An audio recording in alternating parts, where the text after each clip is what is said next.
He said very specifically, depending on the questions you ask Putin,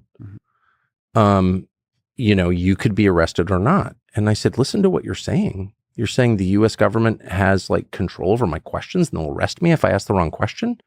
How are we better than Putin if that's true? Killing Navalny during the Munich Security Conference in the middle of a debate over $60 billion in Ukraine funding? Maybe the Russians are dumb. I didn't get that vibe at all. I don't think we kill people in other countries to affect election outcomes. Oh, wait. No, we do it a lot and have for 80 years. The following is a conversation with Tucker Carlson, a highly influential and often controversial political commentator. When he was at Fox, Time magazine called him the most powerful conservative in America. After Fox, he has continued to host big, impactful interviews and shows on X, on the Tucker Carlson Podcast, and on tuckercarlson.com. I recommend subscribing, even if you disagree with his views. It is always good to explore a diversity of perspectives. Most recently, he interviewed the president of Russia, Vladimir Putin. We discussed this, the topic of Russia, Putin, Navalny, and the war in Ukraine at length in this conversation. Please allow me to say a few words about the very fact that I did this interview. I have received a lot of criticism, publicly and privately, when I announced that I would be talking with Tucker. For people who think I shouldn't do the conversation with Tucker, or generally think that there are certain people I should never talk to, I'm sorry, but I disagree. I will talk to everyone, as long as they're willing to talk genuinely in long form for 2, 3, 4 or more hours. I will talk to Putin and to Zelensky, to Trump and to Biden, to Tucker and to Jon Stewart, AOC, Obama, and many more people with very different views on the world. I want to understand people and ideas. That's what long-form conversations are supposed to be all about. Now, for people who criticize me for not asking tough questions, I hear you. But again, I disagree. I do often ask tough questions, but I try to do it in a way that doesn't shut down the other person, putting them into a defensive state where they give only shallow talking points. Instead, I'm looking always for the expression of genuinely held ideas and the deep roots of those ideas. When done well, this gives us a chance to really hear out the guest and to begin to understand what and how they think. And I trust the intelligence of you, the listener, to make up your own mind, to see through the bullshit, to the degree there's bullshit, and to see to the heart of the person. Sometimes I fail at this, but I'll continue working my ass off to improve. All that said, I find that this no tough questions criticism often happens when the guest is a person the listener simply hates and wants to see them grilled into embarrassment, called a liar, a greedy egomaniac, a killer, maybe even an evil human being, and so on. If you are such a listener, what you want is drama, not wisdom. In this case, this show is not for you. There are many shows you can go to for that, with hosts that are way more charismatic and entertaining than I'll ever be. If you do stick around, please know I will work hard to do this well and to keep improving. Thank you for your patience, and thank you for your support. I love you all. This is the Lex Fridman Podcast. To support it, please check out our sponsors in the description. And now, dear friends, here's Tucker Carlson. What was your first impression when you met Vladimir Putin for the interview? I thought he seemed nervous, and I was very surprised by that. And I thought he seemed like someone who'd overthought it a little bit, who had a plan. And I don't think that's the right way to go into any interview. My strong sense, having done a lot of them for a long time, is that it's better to know what you think, to say, as much as you can, honestly, so you don't get confused by your own lies, and just to be yourself. And I thought that he went into it like an overprepared student, and I kept thinking, why is he nervous? But I guess because he thought a lot of people were going to see it. But he was also probably prepared to give you a full lesson in history, as he did. Well, I was totally shocked by that and very annoyed because I thought he was filibustering. I thought he would. I mean, I asked him, as I usually do, the most obvious, dumbest question ever, which is, why'd you do this? And he had said in a speech that I think is worth reading. I don't speak Russian, so I haven't heard it in the original, but he had said at the moment of the beginning of the war, he had given this address to Russians in which he explained to the fullest extent we have seen so far why he was doing this. And he said in that speech, I fear that NATO, the West, the United States, the Biden administration will preemptively attack us. And I thought, well, that's interesting. I mean, I can't evaluate whether that's a fear rooted in reality or one rooted in paranoia, but I thought, well, that's an answer right there. And so I alluded to that in my question, and rather than answering it, he went off on this long, from my perspective, kind of tiresome, sort of greatest hits of Russian history. And the implication, I thought, was, well, Ukraine is ours, or Eastern Ukraine is ours already. And I thought he was doing that to avoid answering the question. So, the last thing you want when you're interviewing someone is to get rolled. And I didn't want to be rolled. So I, a couple of times, interrupted him politely, I thought, but he wasn't having it. And then I thought, you know what? I'm not here to prove that I'm a great interviewer. It's kind of not about me. I want to know who this guy is. I think a Western audience, a global audience, has a right to know more about the guy. And so just let him talk, because it's not, I don't feel like my reputation's on the line. People have already drawn conclusions about me, I suppose, to the extent they have. I'm not interested really in those conclusions anyway. So just let him talk. And so I calmed down and just let him talk. And in retrospect, I thought that was really, really interesting. Whether you agree with it or not, or whether you think it's relevant to the war in Ukraine or not, that was his answer. And so it's inherently significant. Well, you said he was nervous. Were you nervous? Were you afraid? This is Vladimir Putin. Well, I wasn't afraid at all. And I wasn't nervous at all.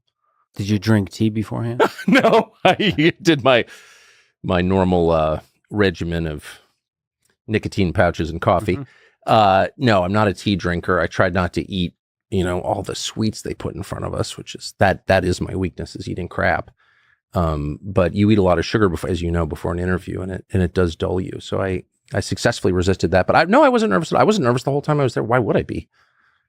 I'm 54. My kids are grown. I believe in God. I'm almost never nervous. But no, I wasn't nervous. I was just interested. I mean, I'm interested in Soviet history. I studied it in college. I've read about it my entire life. My dad, worked in the Cold War. It was a constant topic of conversation. And so to be in the Kremlin in a room where Stalin made decisions, either wartime decisions or decisions about murdering his own population, I just couldn't get over it. We were in Molotov's old office. So for me, I was just blown away by that. I thought I knew a lot about Russia. It turns out I knew a lot about the Soviet period, the 1937 purge trials, the famine in Ukraine. Like, I knew a fair amount about that, but I really knew nothing about contemporary Russia, less than I thought I did, it turned out. And, but yeah, I was just blown away by where we were. And that's kind of one of the main drivers at this stage in my life of it, that's why I do what I do, is because I'm interested in stuff and I want to see as much as I can and try and draw conclusions from it to the extent I can. So I was very much caught up in that, but no, I wasn't nervous. I didn't think he's going to kill me or something. And I'm not particularly afraid of that anyway. So not afraid of dying. Not really. No.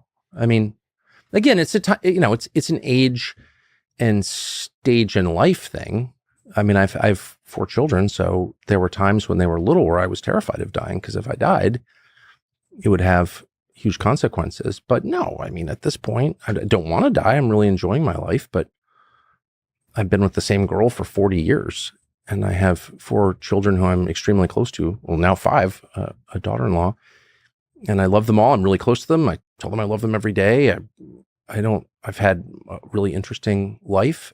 What was the goal? Just linger on that. What was the goal for the interview? How were you thinking about it? What would success be like in your head leading into it? To bring more information. Just information. To the public. Yeah, that's it. I mean, I have really strong feelings about what's happening not just in Ukraine or Russia, but around the world. I think the world is resetting to the grave disadvantage of the United States. I don't think most Americans are aware of that at all. And so that's my view, and I've stated it many times because it's sincere. But my goal was to have more information brought to the West so people could make their own decisions about whether this is a good idea. I mean, I guess I reject the whole premise of the war in Ukraine from the American perspective, which is, a tiny group of dumb people in Washington has decided to do this for reasons they won't really explain. And you don't have a role in it at all as an American citizen, as the person who's paying for it, whose children might be drafted to fight it, just shut up and obey. I just reject that completely. I guess I'm a child of a different era. I'm a child of participatory democracy to some extent, where your opinion as a citizen is not irrelevant. And so I'm just, and I guess the level of lying about it was starting to drive me crazy. And I've said, and I will say again, I am not an expert on the region or really any region other than, say, Western Maine. I just don't, I'm not Russian. And, but it was obvious to me that we were being lied to in ways that were it was crazy, the scale of the lies. And I'll just give you one example. The idea that Ukraine would inevitably win this war. Now, victory was never, as it never is, defined precisely. Nothing is ever defined precisely, which is always a tell that there's deception at the heart of the claim. But Ukraine's on the verge of winning. Well, I don't know. I mean, I'm hardly a tactician or a military expert. For the fifth time, I'm not an expert on Russia or Ukraine. I just look at Wikipedia. Russia has 100 million more people than Ukraine, 100 million. It has much deeper industrial capacity, war material capacity than all of NATO combined. For example, Russia is turning out artillery shells, which are significant in a ground war, at a ratio of 7-1 compared to all NATO countries combined. That's all of Europe. Russia is producing 7 times the artillery shells as all of Europe combined? What? That's an amazing fact. And it turns out to be a really significant fact. In fact, the significant fact. But if you ask your average person in this country, even a fairly well-informed person of good faith who's just trying to understand what's going on, who's going to win this war? Well, Ukraine's going to win. They're on the right side. And they think that because our media, who really just do serve the interests of the U.S. government, period, they are state media in that sense, have told them that for over 2 years.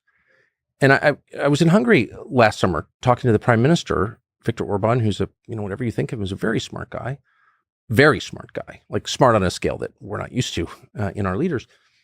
And I said to him off camera, so is Ukraine going to win? And he looked at me like I was deranged, or I was congenitally, deficient. Are they going to win? No, of course they can't win. It's tiny compared to Russia. Russia has a wartime economy. Ukraine doesn't really have an economy. No, look at the populations. He was looked at me like I was stupid. And I said to him, I think most Americans believe that because NBC News and CNN and all the news channels, all of them tell them that because it's framed exclusively in moral terms and it's Churchill versus Hitler. And of course, Churchill's going to prevail in the end. And it's just so dishonest that it doesn't even matter what I want to happen or what I think ought to happen. That's a distortion of what is happening. And if I have any job at all, which I sort of don't actually at this point, but if I do have a job, it's to just try to be honest. And that's a lie. There is a more nuanced discussion about what winning might look like. You're For right. Sure. A nuanced discussion is not being had, but it is possible for Ukraine to quote unquote win with the help of the United States. I guess that conversation needs to begin by defining terms. And the key term is win. What does that mean? Peace, a ceasefire, who owns which land. Yes. Coming to the table with, as you call the parent, the United States. Yes. Putting leverage on the negotiation to make sure there's a fairness. Amen. Well, of course, and I should just restate this, I am not emotionally involved in this. I'm American in every sense, and my only interest is in America. I'm not leaving, ever. And so I'm looking at this purely from our perspective, what's good for us. But also as a human being, as a Christian, I mean, I hate war, and anybody who doesn't hate war shouldn't have power, in my opinion. So I agree with that definition vehemently. A victory is like not killing an entire generation of your population. It's not being completely destroyed to be eaten up by BlackRock or whatever comes next for them. So yeah, we were close to that a year and a half ago. And the Biden administration dispatched Boris Johnson, the briefly prime minister of the UK, to stop it and to say to Zelensky, who I feel sorry for, by the way, because he's caught between these forces that are bigger than he is, to say, no, you cannot come to any terms with Russia.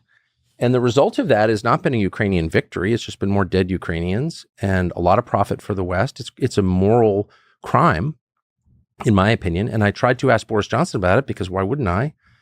After he denounced me as a tool of the Kremlin or something. And he demanded $1 million to talk to me. Wow.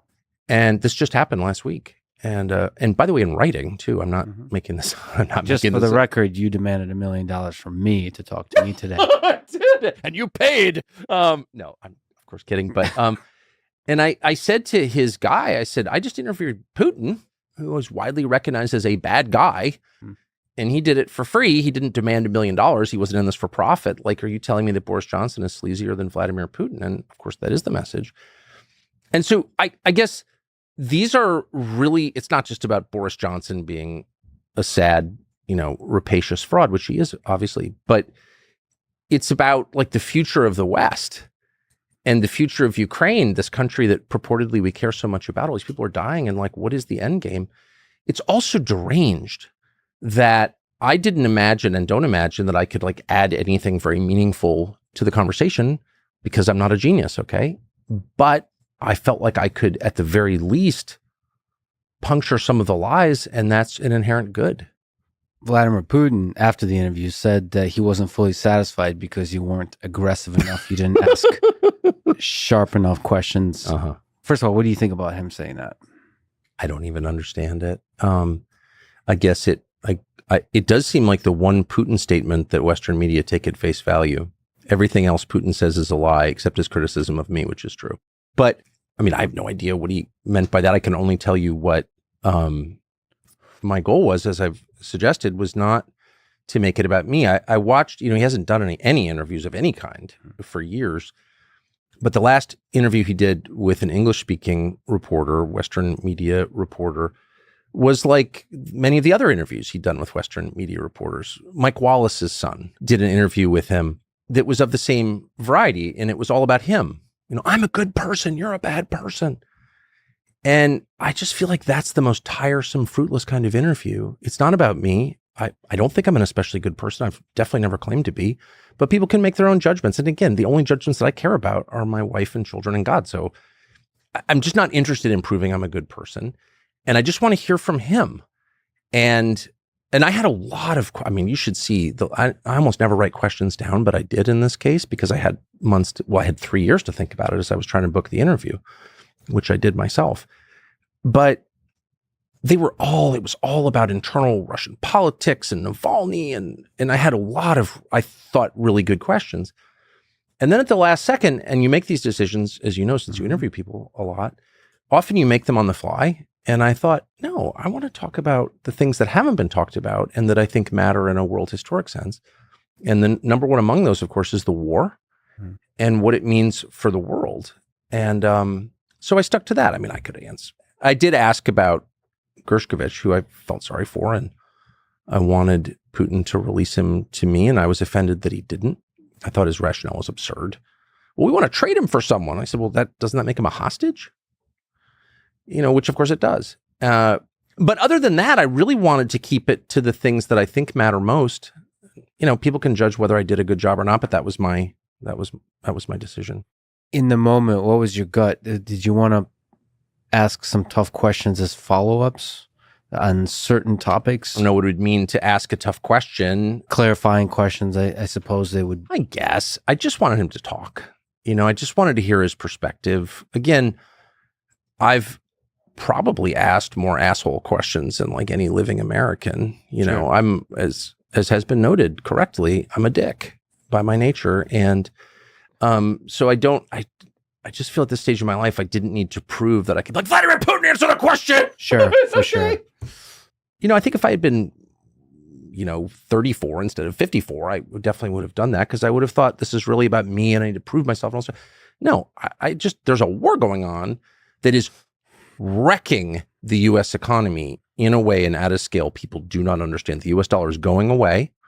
That was, of course, inevitable ultimately because everything dies, including currencies. But that process of death has been accelerated exponentially by the behavior of the Biden administration and the U.S. Congress, particularly the sanctions. And people don't understand what the ramifications of that are. The ramifications are poverty in the United States. Okay. So I just wanted to get to that because I'm coming at this from not a global perspective. I'm coming at it from an American perspective. So you mentioned Navalny. Mm-hmm. After you left, Navalny died in prison. Yes. What are your thoughts on, just at a high level first, about his death? Well, it's awful. I mean, imagine dying in prison.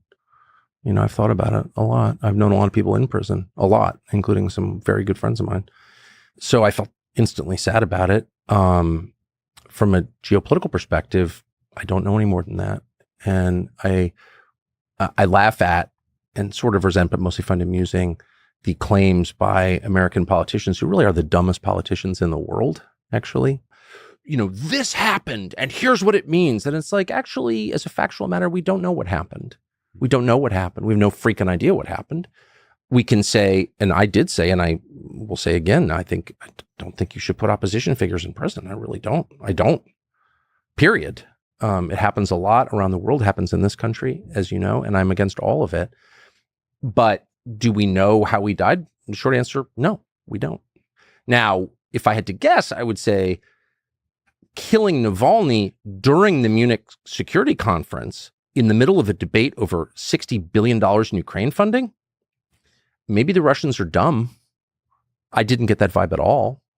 You know, I don't see it, but maybe they killed him. I mean, they certainly put him in prison, which I'm against. But here's what I do know is that we don't know. And so when Chuck Schumer stands up and Joe Biden reads some card in front of him with lines about Navalny, it's like, I'm allowed to laugh at that because it's absurd. You don't know. There's a lot of interesting ideas about if he was killed, who killed him. Yeah. Because it could be Putin. It could be somebody in Russia who's not Putin. Yeah. It could be Ukrainians because it would benefit the war. They killed Dugin's daughter in Moscow. So yeah, it's possible. And it could be, I mean, the United States could also be involved. I don't think we kill people in other countries to affect election outcomes. Oh, wait. No, we do it a lot and have for 80 years, and it's shameful. I can say that as an American because it's my money in my name. Yeah, I'm really offended by that. And I never thought that was true. And I spent, again, I'm much older than you. And so I spent my worldview was defined by the Cold War. And very much in the house I lived in Georgetown in Washington, D.C., you know, that's what we talked about. And yeah, and the left at the time, you know, I don't know, the wacko MIT professor who I never had any respect for, who I know you've interviewed, et cetera. Like the hard left was always saying, well, the United States government is interfering in other elections. And I just dismissed that completely out of hand as stupid and actually a slander against my country. But it turned out to all be true or substantially true anyway. And that's been a real shock for me in middle age to understand that. But anyway, as to Navalny, look, I don't know. But we should always proceed on the basis of what we do know, which is to say on the basis of truth, knowable truth. And if you have an entire policymaking apparatus that is making the biggest decisions on the face of the planet on the basis of things that are bullshit or lies, you're going to get bad outcomes every time. And that's why we are where we are. Does it bother you that basically the most famous opposition figure in Russia is sitting in prison? Well, of course it does. Of course it bothers me. I mean, it bothered me when I got there. It bothers me now. I was sad when he died. Yeah, I mean, that's one of the measures of, it's one of the basic measures of political freedom. Are you imprisoning people who oppose you? You know, are you imprisoning people who pose a physical risk to you? I mean, there's some subjective decision-making involved in these things. However, big picture, yeah. Do you have opposition leaders in jail? It's not a politically free society, and Russia isn't, obviously. And as I said, a friend of mine from childhood, an American, actually, was a wonderful person, lives in Russia Moscow with his Russian wife. And I had dinner with him. He's a very balanced guy, totally non-political person, and speaks Russian and loves his many Russian children and loves the culture. And there's a lot to love. The culture that produced Tolstoy. You know, it's not a gas station with nuclear weapons. Sorry. Only a moron would say that. It's a very deep culture. I don't fully understand it, of course, but I admire it. Who wouldn't? But I asked him, like, what's it like living here? And he goes, it's great. Moscow is a great city, indisputably. He said, you don't want to get involved in Russian politics. And I said, what? He said, well, you could get hurt. You could wind up like Navalny if you did. But also it's just too complicated. You know, the Russian mind is not exactly this. It's a European city, but it's not quite European. And the way they think is very, very complex, very complex. It's too complicated. Just don't get involved. And I would just say two things. One, I'm not sure. I mean, like, I don't know. But my strong sense is that Navalny's death, whoever did it, probably didn't have a lot to do with the coming election in Russia. My sense from talking to Putin and the people around him is they're not really focused on that. I mean, in fact, I asked one of his top advisors, when's the election? And she looked at me completely confused. She didn't know the date of the election. Okay. She's like, March? Okay. And I asked a bunch of other people just in Moscow, who's Putin running against? Like, nobody knew. So it's not a real election, right? In the sense that we would recognize at all. Second, I was really struck by so many things in Moscow and really deeply bothered by a lot of things that I saw there. But one thing I noticed was the total absence of cult of personality propaganda, which I expected to see and have seen around the world. Jordan, for example. I don't know if you've been to Jordan, but go to Jordan. In every building, there are pictures of the king and his extended family. And that's a sign of political insecurity. You know, you don't create a cult of personality unless you're personally insecure and also unless you're worried about losing your grip on power. None of that. It's interesting. And I expected to see a lot of it, you know, like statues of Putin. No, there are no statues of anybody other than like Christian saints. So that was like, I'm not quite sure. I'm just reporting what I saw. So yes, it's not in a political sense, it's not a free country. It's not a democracy in the way that we would understand it or want. I don't want to live there. Okay. Because I like to say what I think. In fact, I make my living doing it. But it's not Stalinist in a recognizable way. And anyone who says it is should go there and tell me how. I mean, this question about the freedom of the press is underlying the very fact of the interview you're having with him. Right. So you might not need to ask the Navalny question, but did you feel like, are there things I shouldn't say? I mean, how honest do you want me to be? I mean it when I say I felt not one twinge of concern for the 8 days that I was there. Maybe I just didn't. And I feel like I've got a pretty strong gut sense of things. I rely on it. I make all my decisions based on how I feel, my instincts. And I didn't feel it at all. My lawyers before I left, and these are people who work for a big law firm. This is not Bob's law firm. This is one of the biggest law firms in the world, said, you're going to get arrested if you do this by the US government on sanctions violations. And I said, well, I don't recognize the legitimacy of that actually, because I'm American and I've lived here my whole life. And that's so outrageous that I'm happy to face that risk because I so reject the premise. Okay. I'm an American. I should be able to talk to anyone I want to. And I plan to exercise that freedom, which I think I was born with. And I gave them this long lecture. They were like, we're just lawyers. But that was, let me put it this way. I don't know how much you dealt with lawyers, but it costs many thousands of dollars to get a conclusion like that. Like they sent a whole bunch of their summer associates or whatever. They put a lot of people on this question, checked a lot of precedent, and they sent me a 10-page memo on it. And their sincere conclusion was, do not do this.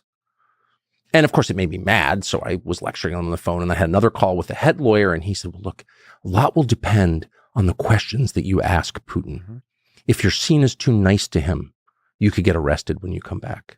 Mm. And I was like, you're describing a fascist country. Okay. You're saying that the US government will arrest me if I don't ask the questions they want asked? That's what you're saying? Well, we just think based on what's happened that that's possible. And so I'm just telling you what happened. So you were okay being arrested in Moscow? I didn't think I was arrested in. I didn't think for a second. I mean, maybe, look, I don't speak Russian. I'd never been there before. Mm-hmm. Everything about the culture was brand new to me. You know, ignorance does protect you, sort of, when you have no freaking idea what's going on. You're not worried about it. Like, this has happened to me many times. There's a principle there that extends throughout life. Mm-hmm. So it's completely possible that I was in grave peril and didn't know it. Because, like, how would I know it? You know, I'm like a bumbling English speaker from California. But I didn't feel it at all. But the lawyers did. Yeah, I mean, it scared the crap out of people. You're going to, and look, you have to pay in cash. They don't take credit cards because of sanctions. And you have to go through all these hoops, just procedural hoops to go to Russia, which I was willing to do because I wanted to interview Putin because they told me I couldn't. But then there's another fact, which is that I was being surveilled by the U.S. government, intensely surveilled by the U.S. government. And this came out. They admitted it. The NSA admitted it a couple of years ago that they were up in my Signal account. And then they leaked it to the New York Times. They did that again before I left. And I know that because 2 New York Times reporters, one of whom I actually like a lot, said, oh, you're going, and called other people. Oh, he's going to interview Putin. I hadn't told anybody that, like anybody, like my wife, 2 producers, that's it. So they got that from the government. Then I'm over there. And of course I want to see Snowden, who I admire. And so we have a mutual friend. So I got his text and come on over, and Snowden does not want publicity at all. Mm-hmm. And so, but I really wanted to have dinner with him. So we had dinner in my hotel room at the Four Seasons in Moscow. And I tried to convince him, I'd love to do an interview, shoot it on my iPhone. I'd love to take a picture together and put it on the internet because I just want to show support because I think he's been railroaded. He had no interest in living in Russia, no intention of being in Russia. The whole thing is a lie. But anyway, whatever, all this stuff. And he just said, respectfully, I'd rather not anyone know that we met. Great. The only reason I'm telling you this is because, and I didn't tell anybody and I didn't text it to anybody, okay, except him. Mm-hmm. Semaphore, runs this piece saying, reporting information they got from the U.S. intel agencies, leaking against me using my money in my name in a supposedly free country. They run this piece saying I'd met with Snowden, like it was a crime or something. So again, my interest is in the United States and preserving freedoms here, the ones that I grew up with. And if you have a media establishment that acts as an auxiliary of, or acts as employees of the national security state, you don't have a free country. And that's where we are. And I'm not guessing because I spent my entire life in that world. 33 years I worked in big news companies. And so I know how it works. I know the people involved in it. I could name them. Ben Smith of Semaphore, among many others. And I find that really objectionable, not just on principle either, in effect, in practice. I don't want to live in that kind of country. And people are like, they externalize all of their anxiety about this, I have noticed. So it's like, Russia's not free. Yeah, I know. Neither's, Burkina Faso. Like most countries aren't free actually, but we are. We're the United States. We're different. And that's my concern. Preserving that is my concern. And so they get so exercised about what's happening in other parts of the world, places they've never been, know nothing about. It's almost a way of ignoring what's happening in their own country right around them. I find it so strange and sad and weird. So the NSA was tracking you? Do you think CIA was? Is people still tracking you? Look, one of the things I did before I went, just because of the business I'm in, all of us are in, and just because we live here, we all have theories about secure communications channels. Like Signal is secure, Telegraph isn't, or WhatsApp is owned by Mark Zuckerberg. You can't trust it. Okay. So I thought, before I go over here, I was getting all this, we're having all these conversations, my producers and I, about this. And I decided, I'm just gonna actually find out like what's really going on. So I talked to 2 people who would know, trust me. And it's all I can say. And I hate to be like, I talk to people who would know, but I can't do there, but I mean it. Mm-hmm. They would know. And both of them said exactly the same thing, which is, are you joking? Nothing is secure. Mm-hmm. Everything is monitored all the time. If state actors are involved, I mean, you can keep the, the Malaysian mafia from reading your text, probably. You cannot keep the big intel services from reading your text. It's not possible. Any of them, or listening to your calls. So, and that was the firm conclusion of people who've been involved in it, for a long time, decades, in both cases. So I just thought, what? I don't care. I don't care. I'm not sending a ton of naked pictures of myself to anybody. Not a ton, just a little. Not a ton.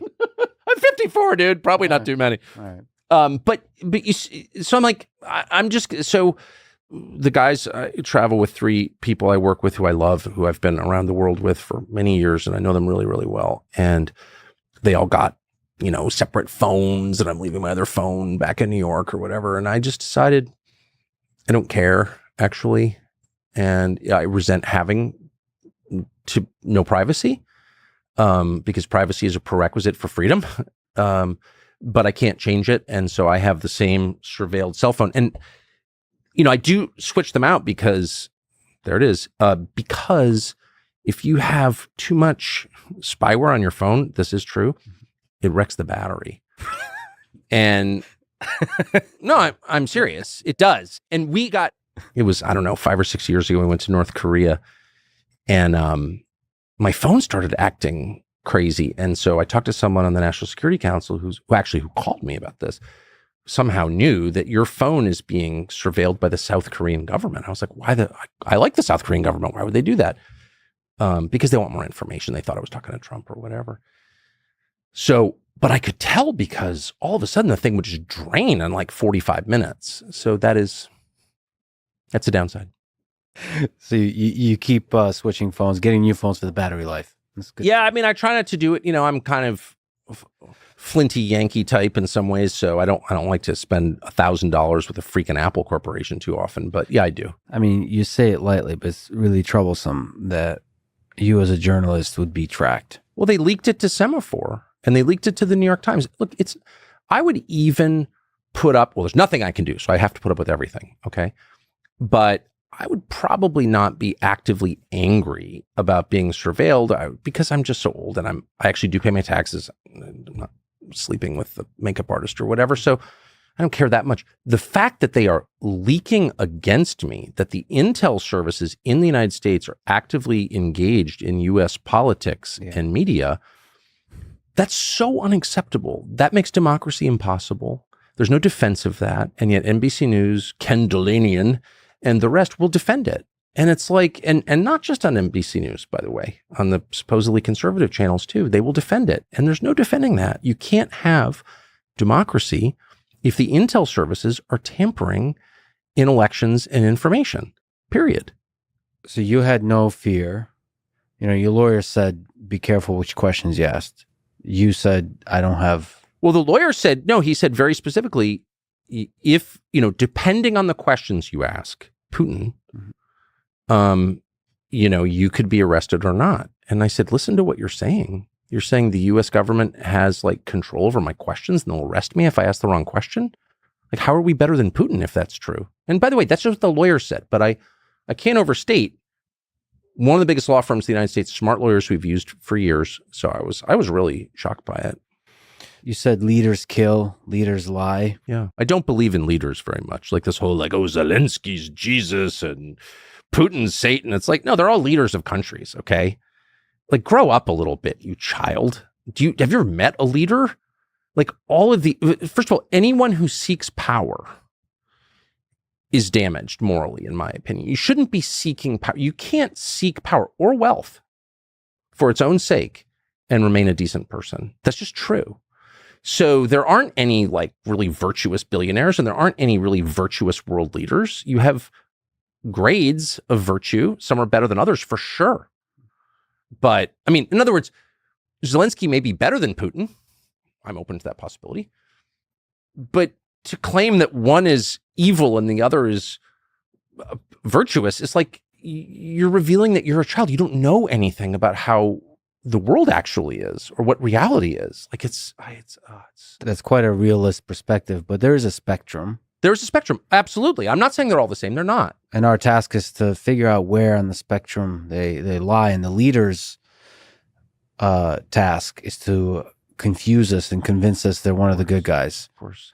But I actually reject even that formulation. I don't think it's always about the leaders. I mean, of course, the leaders make the difference. A good leader has a healthy country and a bad leader has a decaying country, which is something to think about. But it's about the ideas and the policies and the practical effect of things. So we're very much caught up in the personalities of various leaders, not just our political leaders, but our business leaders, our cultural leaders. Are they good people? Do they have the right thoughts? It's no, I ask a much more basic question. What are the fruits of their behavior? And I always make it personal because I think everything is personal. Does his wife respect him? Do his children respect him? How are they doing? Is the country he runs thriving or is it falling apart? If your life expectancy is going down, if your suicide rate is going up, if your standard of living is tanking, you're not a good leader. I don't care what you tell me. I don't care what you claim you represent. I don't care about the ideas or the systems that you say you embody. It's dogs barking to me. How's your life expectancy? How's your suicide rate? What's drug use like? Are people having children? Are people's children more likely to live in a freer, more prosperous society than you did and their grandparents did? Like, those are the only measures that matter to me. The rest is a lie. But anyway, the point is, we just get so obsessed with like the theater around people or people, and we miss the bigger things that are happening, and we allow ourselves to be deceived into thinking that what doesn't matter at all matters, that moral victories are all that matters. No, actually, facts on the ground victories matter more than anything. I mean, you certainly see it in this country. Black Lives Matter, for example. How many black people did that help? It hurt a lot of black people, but in the end, we should be able to measure it. You know, like how many black people have died by gunfire in the 4 years since George Floyd died? Well, the number's gone way, way up. And that was a Black Lives Matter operation, defund the police. So I think we can say, as a factual matter, a data-based matter, Black Lives Matter didn't help black people. And if it did, tell me how. Well, these are important moral victories. I'm over that. That's just another lie, a long litany of lies. So I try to see the rest of the world that way. But more than anything, I try to see world events through the lens of an American, because I am one. And what does this mean for us? And it's not even the war, it's the sanctions that will forever change the United States, our standard of living, the way our government operates. That, more than any single thing in my lifetime, screwed the United States. Levying those sanctions in the way that we did was crazy. And that for me, the main takeaway from my 8 days in Moscow was not Putin. He's a leader, whatever. None of them are that different, actually, in my pretty extensive experience. No, it was Moscow. That blew my mind. I was not prepared for that at all. And I thought I knew a lot about Moscow. My dad worked there on and off in the 80s and 90s because he's a U.S. government employee, and he was always coming back, Moscow, it's a nightmare and all this stuff, no electricity. I got there almost exactly 2 years after sanctions, totally cut off from Western financial systems, kicked out of SWIFT, can't use US dollars, no banking, no credit cards. And that city, just factually, I'm not endorsing the system, I'm not endorsing the whole country. I didn't go to Lake Baikal. I didn't go to Turkmenistan. I just went to Moscow, largest city in Europe, 13 million people. I drove all around it.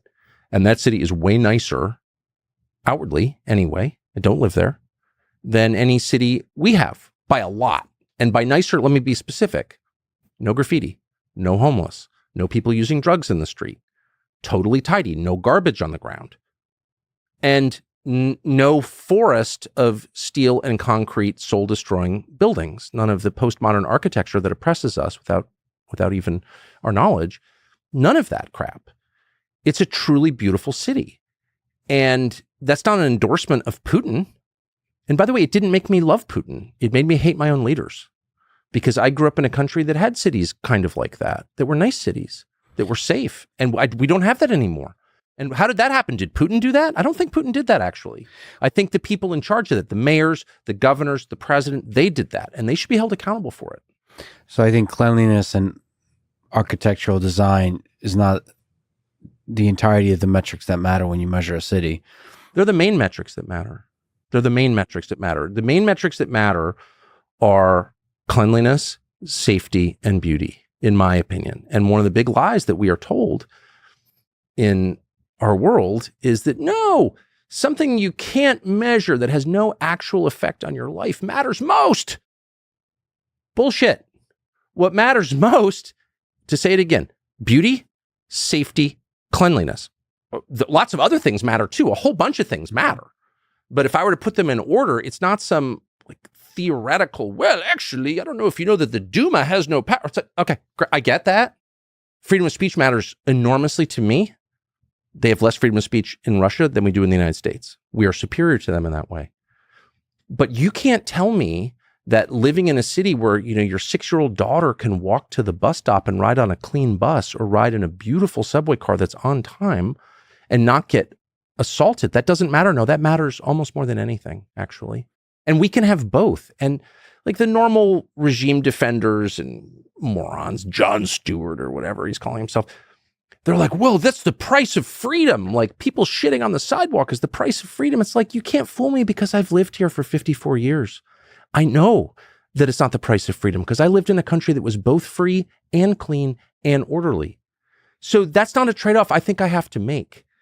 You can't, that is the beauty of being a little bit older, because you're like, no, I remember that actually. It wasn't what you're saying. We didn't have racial segregation in 1985. It was a really nice country that kind of respected itself. I was here. And I think with younger people, you can tell them that. And they're like, oh, 1985, you were, selling slaves in Madison Square Garden. It's like, no, they weren't.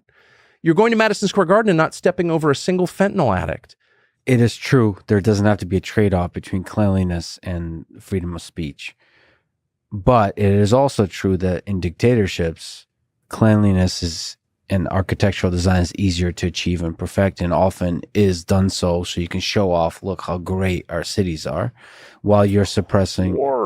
Of course. I agree with that vehemently. This is not a defense of the Russian system at all. And if I felt that way, I would not only move there, but I would announce I was moving there. I'm not ashamed of my views. I never have been. And for all the people who are trying to impute secret motives to my words, I'm like the one person in America you don't need to do that with. If you think I'm a racist, ask me, and I'll tell you. Are you a racist? Of course. No, I am a sexist, though. All right, great. But anyway, no, but if I was like a defender of Vladimir Putin, I would just say I'm defending Vladimir Putin now. I'm not. I am attacking our leaders. And I'm grieving over the low expectations of our people.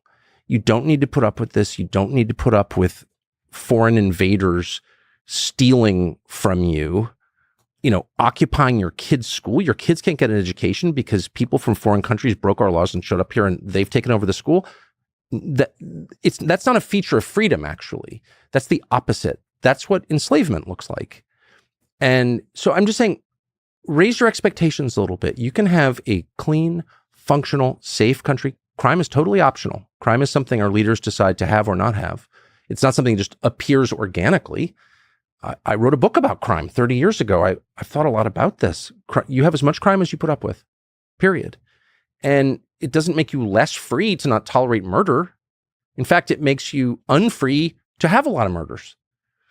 And so but it makes me sad that people are like, well, I guess this is, I can't live in New York City anymore because of inflation and filth and illegal aliens and people shooting each other. But, I'm glad because this is vibrant and strong and free. It's like, that's not freedom actually at all. Your point is well taken. You can have both, but do you regret? We had both. That's Yes. the point. We had, but I saw it. Do you regret to a degree using the Moscow subway and the grocery store as a mechanism by which to make that point? No.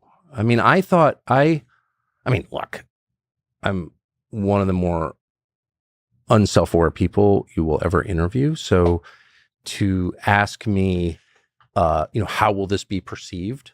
I literally have no idea and kind of limited interest, but I was so shocked by it. I was so shocked by it. And there were two, and to the extent I regret anything and am to blame for anything, it would be not, and I've done this a lot, not giving it context, not fully explaining why are we doing this. Mm-hmm.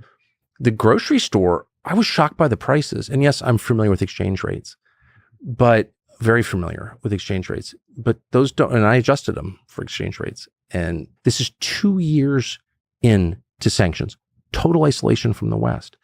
So I would expect, in fact, I did expect until I got there, that their supply chains would be crushed. How do you get good stuff if you don't have access to Western markets? And I didn't fully get the answer because I was occupied doing other things when I was there, but somehow they have. And that's the point. And they haven't had the supply chains problems that I predicted. In other words, sanctions haven't made the country noticeably worse. Okay. So again, this is commentary of the United States and our policymakers. Why are we doing this? It's forcing the rest of the world into a block against us called BRICS. They're getting off the US dollar. That will mean a lot of dollars are going to come back here and destroy our economy and impoverish this country. So the consequences, the stakes are really high. They're huge. And we're not even hurting Russia. So what the hell are we doing? one on the subway. That subway was built by Joseph Stalin right before the Second World War. I'm not endorsing Stalin. Obviously, Stalinism is the thing that I hate, and I don't want to come to my country. I'm making the obvious point that for over 80 years, you've had these frescoes and chandeliers. Maybe they've been redone or whatever, but like somehow the society has been able to not destroy what its ancestors built, the things that are worth having, and there are a lot. And that, like, why don't we have that? And even on a much more terrestrial plane, like, why can't I have a subway station like that? Why can't my children who live in New York City ride the subway? A lot of people I know who live in New York City are afraid to ride the subway. Young women especially. That's freedom? No. Again, it's slavery. And if Putin can do this, why can't we? Like, what?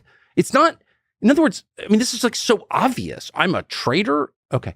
So if I'm calling for American citizens to demand more from their government and higher standards for their own society, and remember that just 30 years ago, we had a much different and much happier and cleaner and healthier society where everyone wasn't fat with diabetes at 40 from poisoned food. Like, how is that? I'm not a traitor to my country. I'm a defender of my country. And by the way, the people calling me a traitor, they're all like, whatever. They're not. I would not say they're people who put America's interests first. But to put it mildly. There's many elements, like you said, you don't like Stalinism. You're a student of history. Central planning is good at building subways in a way that's really nice. The thing that accounts for New York subways, by the way, there's a lot of really positive things about New York subways, not cleanliness, but the efficiency, like the accessibility, how wide it spreads. Like that, the New York network is incredible. But Moscow, under different metrics, results of a capitalist system, and you actually said that you don't think U.S. is quite a capitalist system, which is an interesting question in itself. True. We have more central planning here than they do in Russia. So. No, that's not true. Of course it is. You think that's true? The climate agenda? Of course. They're telling the U.S. government has, in league with a couple of big companies, decided to change the way we produce and consume energy. There's no popular outcry for that. There's never been any mass movement of Americans who's like, I hate my gasoline-powered engine. No more diesel. That has been central planning. That is central planning. And you see it up and down our economy. There's no free market in the United States. You get crossways with the government, you're done. If you're at scale, I mean, maybe if you've got a barber shop or a liquor store or something, but even then, you're regulated by politicians. And so, no, I actually am for free markets. I hate monopolies. Our economy is dominated by monopolies, completely dominated. What do you mean? Google. What percentage of search does Google have? 90? Google's a monopoly by any definition, and Google is just rich enough to continue doing whatever it wants in violation of U.S. law. So there's no monopoly in Russia as big as Google. I'm not, again, defending the Russian system. I'm calling for a return to our old system, which was sensible and moderate and put the needs of Americans at least somewhere in the top 10. I mean, somewhere in the top 10. I'm not saying that Standard Oil was like interested in the welfare of average Americans, but I am saying that there was a constituency in our political system, in the Congress, for example, different presidential candidates were like, no, wait a second. What is this doing to people? Is it good for people or not? There's not even a conversation about that. It's like, shut up and submit to AI. And no offense. And so I'm just... Offense taken. We will get you. Yeah. When it's strong I enough. have no doubt. You'll be the first one to well, go. as a white man, I just won't even exist anymore. Right. So much to say on that one. I bet when you Google my picture 20 years from now, it'll be a black chick. 100%. Well, I hope she's attractive. I hope so too. It'd probably be an upgrade. The central planning point is really interesting, but I just don't know where you're coming from. There's a capitalist system. I mean, the United States is one of the most successful capitalist systems in the history of Earth. So what's the most successful? I'm just saying that I think it's changed a lot in the last 15 years and that we need to update our assumptions about what we're seeing. Sure. And that's true up and down. That's true with everything. It's true with your neighbor's children who you haven't seen in 3 years and they come home from Wesleyan and you're like, oh, you've grown. That is true for the world around us as well. And most of our assumptions about immigration, about our economy, about our tax system are completely outdated if you compare them to the current reality. And so I'm just for updating my files, and I have a big advantage over you because I am middle-aged, and so I don't... You've called yourself old so many times throughout this I don't trust my perceptions of Yes. things, so I'm constantly trying to be like, is that true? Yeah. I should go there. I should see it. And I guess just in the end, I trust direct perceptions. Like, I don't trust the internet, actually. Wikipedia is a joke. Wikipedia could not be more dishonest. It's certainly in the political categories or things that I know a lot about. Occasionally I read an entry written about something that I saw or know the people involved, and I'm like, well, that's a complete liar. You left out the most important fact. And it's like, it's not a reliable guide to reality or history. And that will accelerate with AI, where history, our perception of the past, is completely controlled and distorted. So I think just getting out there and seeing stuff and seeing that Moscow was not what I thought it would be, which was a smoldering ruin, rats in a garbage dump. It was nicer than New York. What the hell? Direct data is good, but it's challenging. For example, if you talk to a lot of people in Moscow or in Russia and you ask them, is there censorship? They will usually say, yes, there is. Oh, yeah, of course there is. Well, I agree. I mean, just to be clear, I have no plans to move to Russia. I think I would probably be arrested if I moved to Russia. Ed Snowden, who is the most famous sort of openness, transparency advocate in the world, I would say, along with Assange, doesn't want to live in Russia. He's had problems with the Putin government. He's attacked Putin. They don't like it. I mean, I get it. I'm just saying, what are the lessons for us? And the main lesson is we are being lied to, like in a way that's bewildering and very upsetting. I was mad about it all 8 days I was there because I feel like I'm better informed than most people because it's my job to be informed. And I'm skeptical of everything. And yet I was completely hoodwinked by it. I would just recommend to everyone watching this, like, you think like, if you're really interested, if you're one of those people, and I'm not one, but who's like waking up every day and you've got a Ukrainian flag on your mailbox or whatever, your Ukrainian lapel pin, or it's like absurd theater. But if you like sincerely care about Ukraine or Russia or whatever, why don't you just hop on a plane for $800 and go see it? Okay. That doesn't occur to anyone to do that. And I know it's time consuming and kind of expensive, sort of, not really. But you benefit so much. I mean, I could bore you for like 8 hours. And I know you've had this experience where you think you know what something is, or you think you know who someone is. And then you have direct experience of that place or person, and you realize all your preconceptions were totally wrong. They were controlled by somebody else. Like, in fact, I won't betray confidences, but off the air, we were talking about somebody, and you said, I couldn't believe the person was not at all like what I thought. Mm-hmm. Well, that's happened to me. In the positive direction. The positive direction. By the way, for me, it's almost always in that direction. Most people I meet, and I've had the great privilege of meeting a lot of people over all this time, they're way better than you think, or they're more complicated or whatever. But the point is, a direct experience unmediated by liars, there's no substitute for that. Well, on that point, direct experience in Ukraine. So I visited Ukraine and witnessed a lot of the same things you witnessed in Moscow. So first of all, beautiful architecture. Yes. And this is a country that's really in war. So it's not... Oh, for real? Like for real, where most of the men are either volunteering or fighting in the war, and there's actual tanks in the streets that are going into your major city of Kiev. And still the supply chains are working. Yes. Just a handful of months after the start of the war, everything is working. The restaurants are amazing. Most of the people are able to do some kind of job, like the life goes on. Cleanliness, like you mentioned, I love security, like it's incredible. Like there's crime went to zero. They gave out guns to everybody.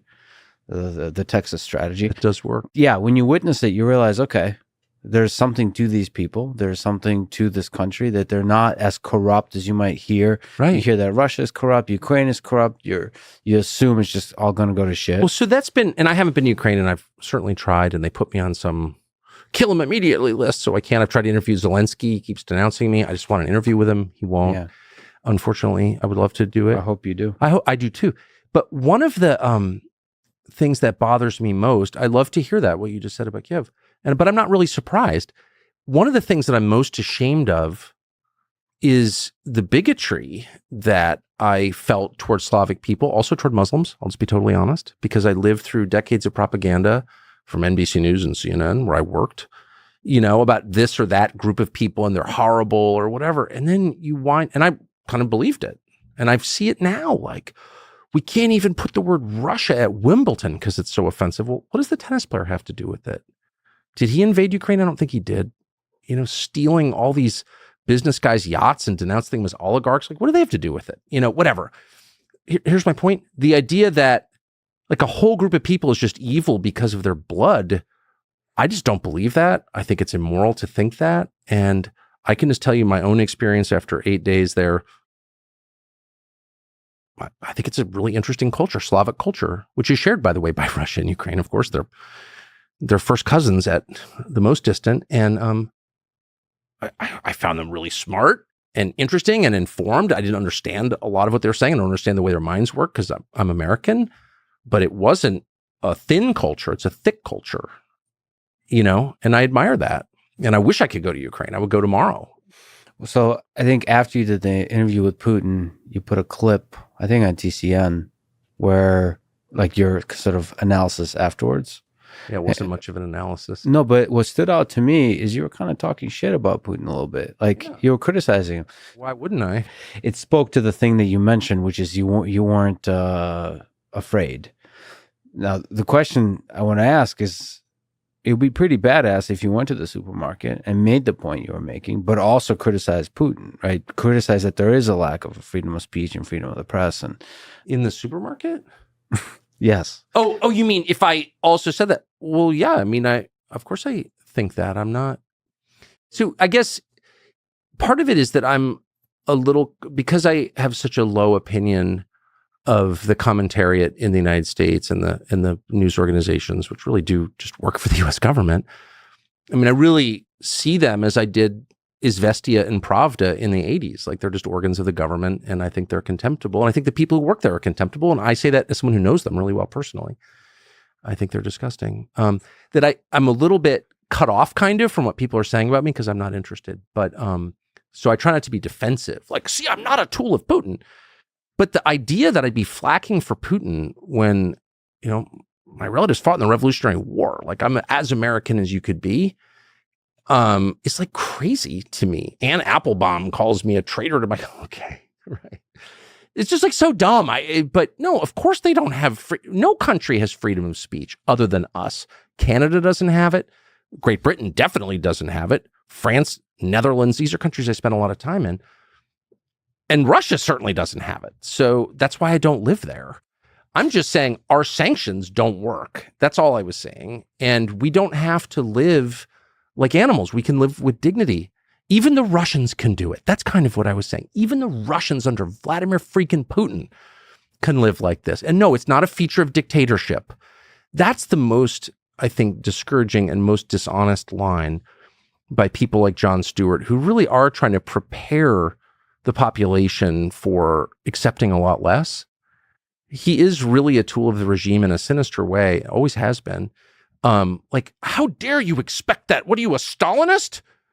It's like, no, I'm an American. I'm like a decent person. I just want to be able to walk to the grocery store without being murdered. Is that too much to ask? Shut up, then you don't believe in freedom.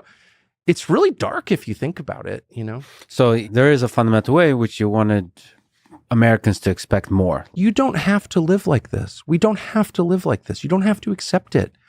You don't. And everyone's afraid in this country they're going to be shut down by the tech oligarchs or have the FBI show up at their houses or go to jail. And people are legit afraid of that in the United States. And my feeling is, so? Like, show a little courage. Like, what is it worth to you for your grandchildren to live in a free, prosperous country? It should be worth more than your comfort. That's how I feel. We should make clear that, by many measures, you look at the World Press Freedom Index, you're right, U.S. is not at the top. Norway is. U.S. scores 71, Norway same as Gambia, really? West Africa. So let me just ask. Hold on a second. Now you're making me laugh. Ukraine is 61 and Russia is 35. The lower it is, the worse. close to China at 23 and North Korea I at the think very bottom, 22. Didn't Ukraine put Gonzalo Lira in jail till he died for criticizing the government? How can they have a high press? Yes, that's why they're 61. But I'm saying, look, 0 I to don't know 100. what the criteria are they're using to arrive at that. But I know press freedom when I see it. I try to practice it, which is saying what you think is true, correcting yourself when you've been shown to be wrong, as I have many times, being as honest as you can be all the time, and not being afraid. And those are wholly absent in my country, wholly absent. People are afraid in the news business. I would know, since I spent my life working there, and they're afraid to tell the truth. They're under an enormous amount of pressure, and a lot of them have little kids and mortgages. I've been there. So I have sympathy, but they go along with things like you are not allowed, if you stand up at any cable channel in the United States and say, wait a second, how did the Ukrainian government throw a U.S. citizen into prison until he died for criticizing the Ukrainian government, and we're paying for that? That's why it's offensive to me. We're paying for it. And that happens all the time around the world, of course. But this is a U.S. citizen, and we're paying the pensions of Ukrainian bureaucrats. Like we are the Ukrainian government at this point. And like, if you said that on TV, on any channel, well, you'd lose your job for that. So like, that's not, I don't care. Or Norway is at the top, really, Norway. If I went on Norwegian television and said NATO blew up Nord Stream, which it did. NATO blew up Nord Stream. The United States government, with the help of other governments, committed the largest act of industrial terrorism in history. And by the way, the largest environmental crime, the largest emission of CO2, methane. Could I keep my job? No. So how is that a free Well, we press? don't know that. I mean, the whole point of In Norway? Yes. Well, as a Scandinavian, I can tell you they would not put up with that in Norway for a second. It's been a while. Deviating from the majority? No. Well, but deviating maybe is frowned upon, but Frowned upon, yeah. But do you have the freedom to say it if you do deviate? That's the question. Can you keep your job? That's You one can keep the measurement job, of it. yeah. It's not the only measurement. Obviously, being thrown into prison is much worse than losing your job. I've been fired a number of times for saying what I think, by the way. And it's fine. I've enjoyed it. I don't mind being fired. I've always become a better person after it happened. But it is one measurement of freedom. If you have the theoretical right to do something, but no practical ability to do it, do you have the right to do it? And the answer is not really, actually. You mentioned Jon Stewart. The two of you have a bit of a history. I don't know if you've seen it, but he kind of grilled your supermarket and Subway videos. Have you got a chance to see it? I haven't seen it, but someone characterized it to me, which is why I pivoted against it earlier in our conversation about how the price of freedom is living in filth and chaos. Yeah, that was essentially it. So in 2004, that's 20 years ago, Jon Stewart appeared on Crossfire, a show you hosted. And that was kind of a memorable moment. Can you tell the saga of that as you remember it? I mean, for me, as I was saying to you before about how it takes a long time to digest and process and understand what happens to you, or at least it does for me. I didn't understand that as a particularly significant moment while it was happening. I just got off on a plane from Hawaii. I mean, I was out of it as usual. And I was very literal as usual. And so from my perspective, his criticism of me, to the extent I remember it, was that I was a partisan. Well, he had two criticisms. One, that Crossfire was stupid, which it certainly was. In fact, I'd already given my notice and I was moving on to another company by that point. Crossfire was stupid. Crossfire didn't help. Crossfire framed everything as Republican versus Democrat. Whatever. It was not helpful to the public discourse. I couldn't agree more. And that's why I left. So that was part of his critique. Fair. I'm not sure I would have admitted it at the time because I worked there and it's sort of hard to admit you're engaged in an enterprise that's like fundamentally worthless, which it was. But his other point was that I was somehow a partisan or a mindless partisan, which is definitely not true. It is true of him. He is a mindless partisan, but I am not. And I really haven't been since I got back from Baghdad at the beginning of the Iraq War. And I realized that the Republican Party, which I'd voted for, my whole life to that point and had supported in general, was like pushing this really horrible thing that was going to hurt the United States, which in time it really did. The Iraq War really hurt the United States. And I realized that I had been on the wrong side of it. I said so publicly immediately from Baghdad. I said that to the New York Times and I really meant it. I mean it now. And so to call me partisan, you could call me stupid. You could call me wrong. I certainly have been wrong, but partisan, well, I just didn't think it was a meaningful. I mean, it's like, that's just not true. It's the opposite of true. So I didn't really take it seriously at all. And I never thought much of him. So I was like, whatever, some buffoon jumping around on my show, grandstanding. But I do think it was recorded. And by the way, that happened right at the moment that YouTube began. I think that was one of the first big YouTube videos. It was one of the first big YouTube videos. So it had a virality that, if that's a word, it went everywhere in a way that didn't used to happen in cable news. I mean, by that point, that was 20 years ago, as you point out. I've been in cable news for 9 years. So before 2004, we would say something on television and then it would be lost. Like people could claim they heard it, but you'd have to go to the University of Tennessee at Knoxville archives to get it. Suddenly, everything we said would live forever on the internet, which is good, by the way. That's not bad, but it was a big change for me. And I just couldn't believe how widely that was discussed at the time, because I thought he was not an interesting person. I think he's obviously a very unhappy person. I just didn't take him seriously then, and I don't now. But so anyway, that was it. It was a smaller thing in my life at the time than other people imagine. Okay, you said a lot of words that will make it sound like you're a bit bitter, even if you're not.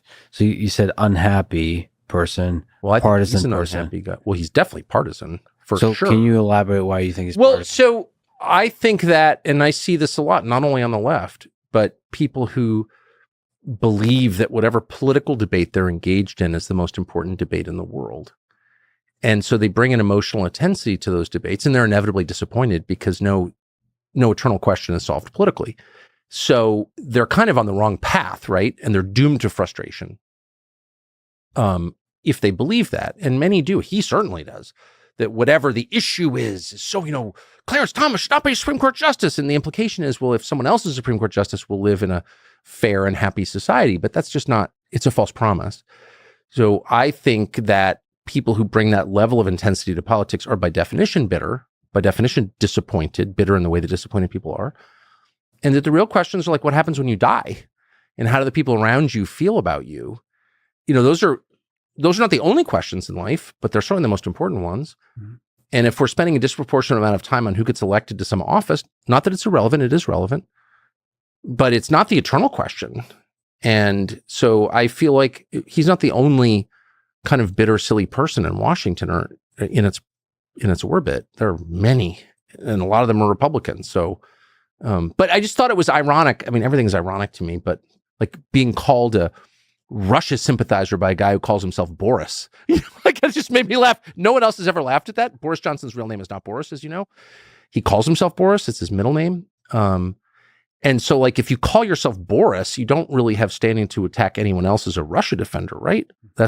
I think that's funny. No one else, as I noted, does. But Jon Stewart, like, if he, there are a lot of things you could say about me, but he's much more partisan than I am. So to call me a partisan is like, what? He would probably say that he's not a partisan, that he's a comedian who's looking for the humor and the absurdity of the system. That's a dodge. On both sides. He's a very serious person in this. I will say this, and he shares this quality with a lot of comedians. I know a lot of comedians. I know a cross section of people just having done this job for a long time. And a lot of them are very serious, like about their views, and they have a lot of emotional intensity. And he certainly is in that category. He's not, that's like the silliest thing. Yeah, he's a comedian for sure. He can be very funny for sure. He has talent, no doubt about it. I've never denied that. But he's motivated by his moral views. This is right, that is wrong. And I just think it's a misapplied passion. What do you think? I'm just a comedian is I don't think any serious person thinks that. I mean, if you're just a comedian, and I look, I'm not trying to claim, I couldn't claim that I haven't said a lot of dumb things. And one of the dumbest things I ever said was when he was on our set lecturing me.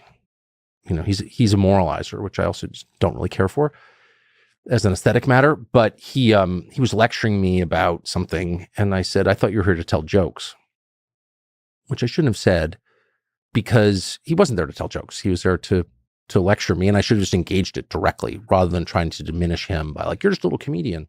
Well, he doesn't see himself that way. But I would just say this, Jon Stewart's a defender of power. Like Jon Stewart has never criticized, like what's Jon Stewart's view on, the aid we've sent to Ukraine, the $100 billion or whatever, like what happened to that money? What happened to the weapons that it bought? He doesn't care. He has the exact same priorities as the people permanently in charge in Washington. So whatever, he's not alone in that. So does Mika Brzezinski and her husband and all the rest of the cast of dummies. But if you're going to pretend to be the guy who's giving the finger to entrenched power, you should do it once in a while. And he never has. There's not one time when he said something that would be deeply unpopular on Morning Joe. That's all I'm saying. And so don't call yourself a truth teller. You're a court comedian or a flatterer of power. Okay, that's fine. There's a role for that, but don't pretend to be something else.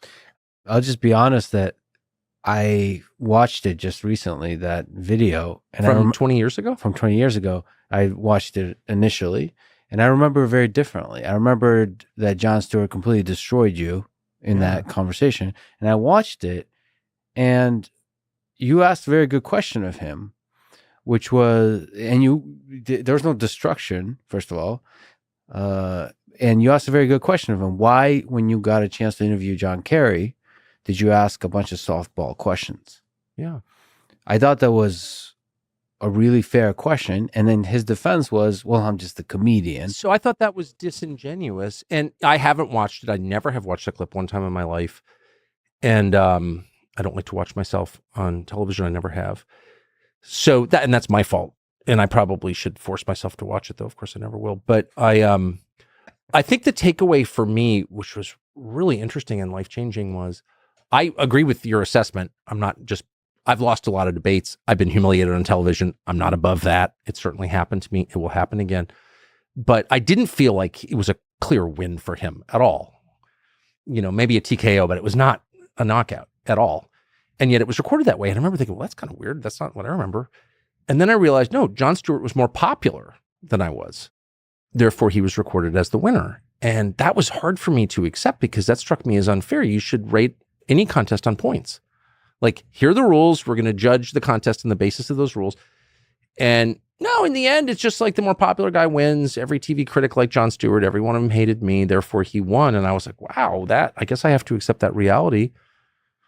And you do, like the reality of the sunrise. You just have, you're not in charge of it. So that's just what it is. Unfortunately, it's a bit darker. I think the reason he's seen as the winner, and the reason at the time I saw as the quote unquote winner, is because he was basically shitting on you, like personal attacks versus engaging ideas. And it was funny in a dark way, and like making fun of the bow tie and all this kind of stuff. And like, bow tie. I understand. And it was fair to call me a dick. I remember he called me a dick. And I remember even when he said that, I was like, yeah, I'm definitely a dick.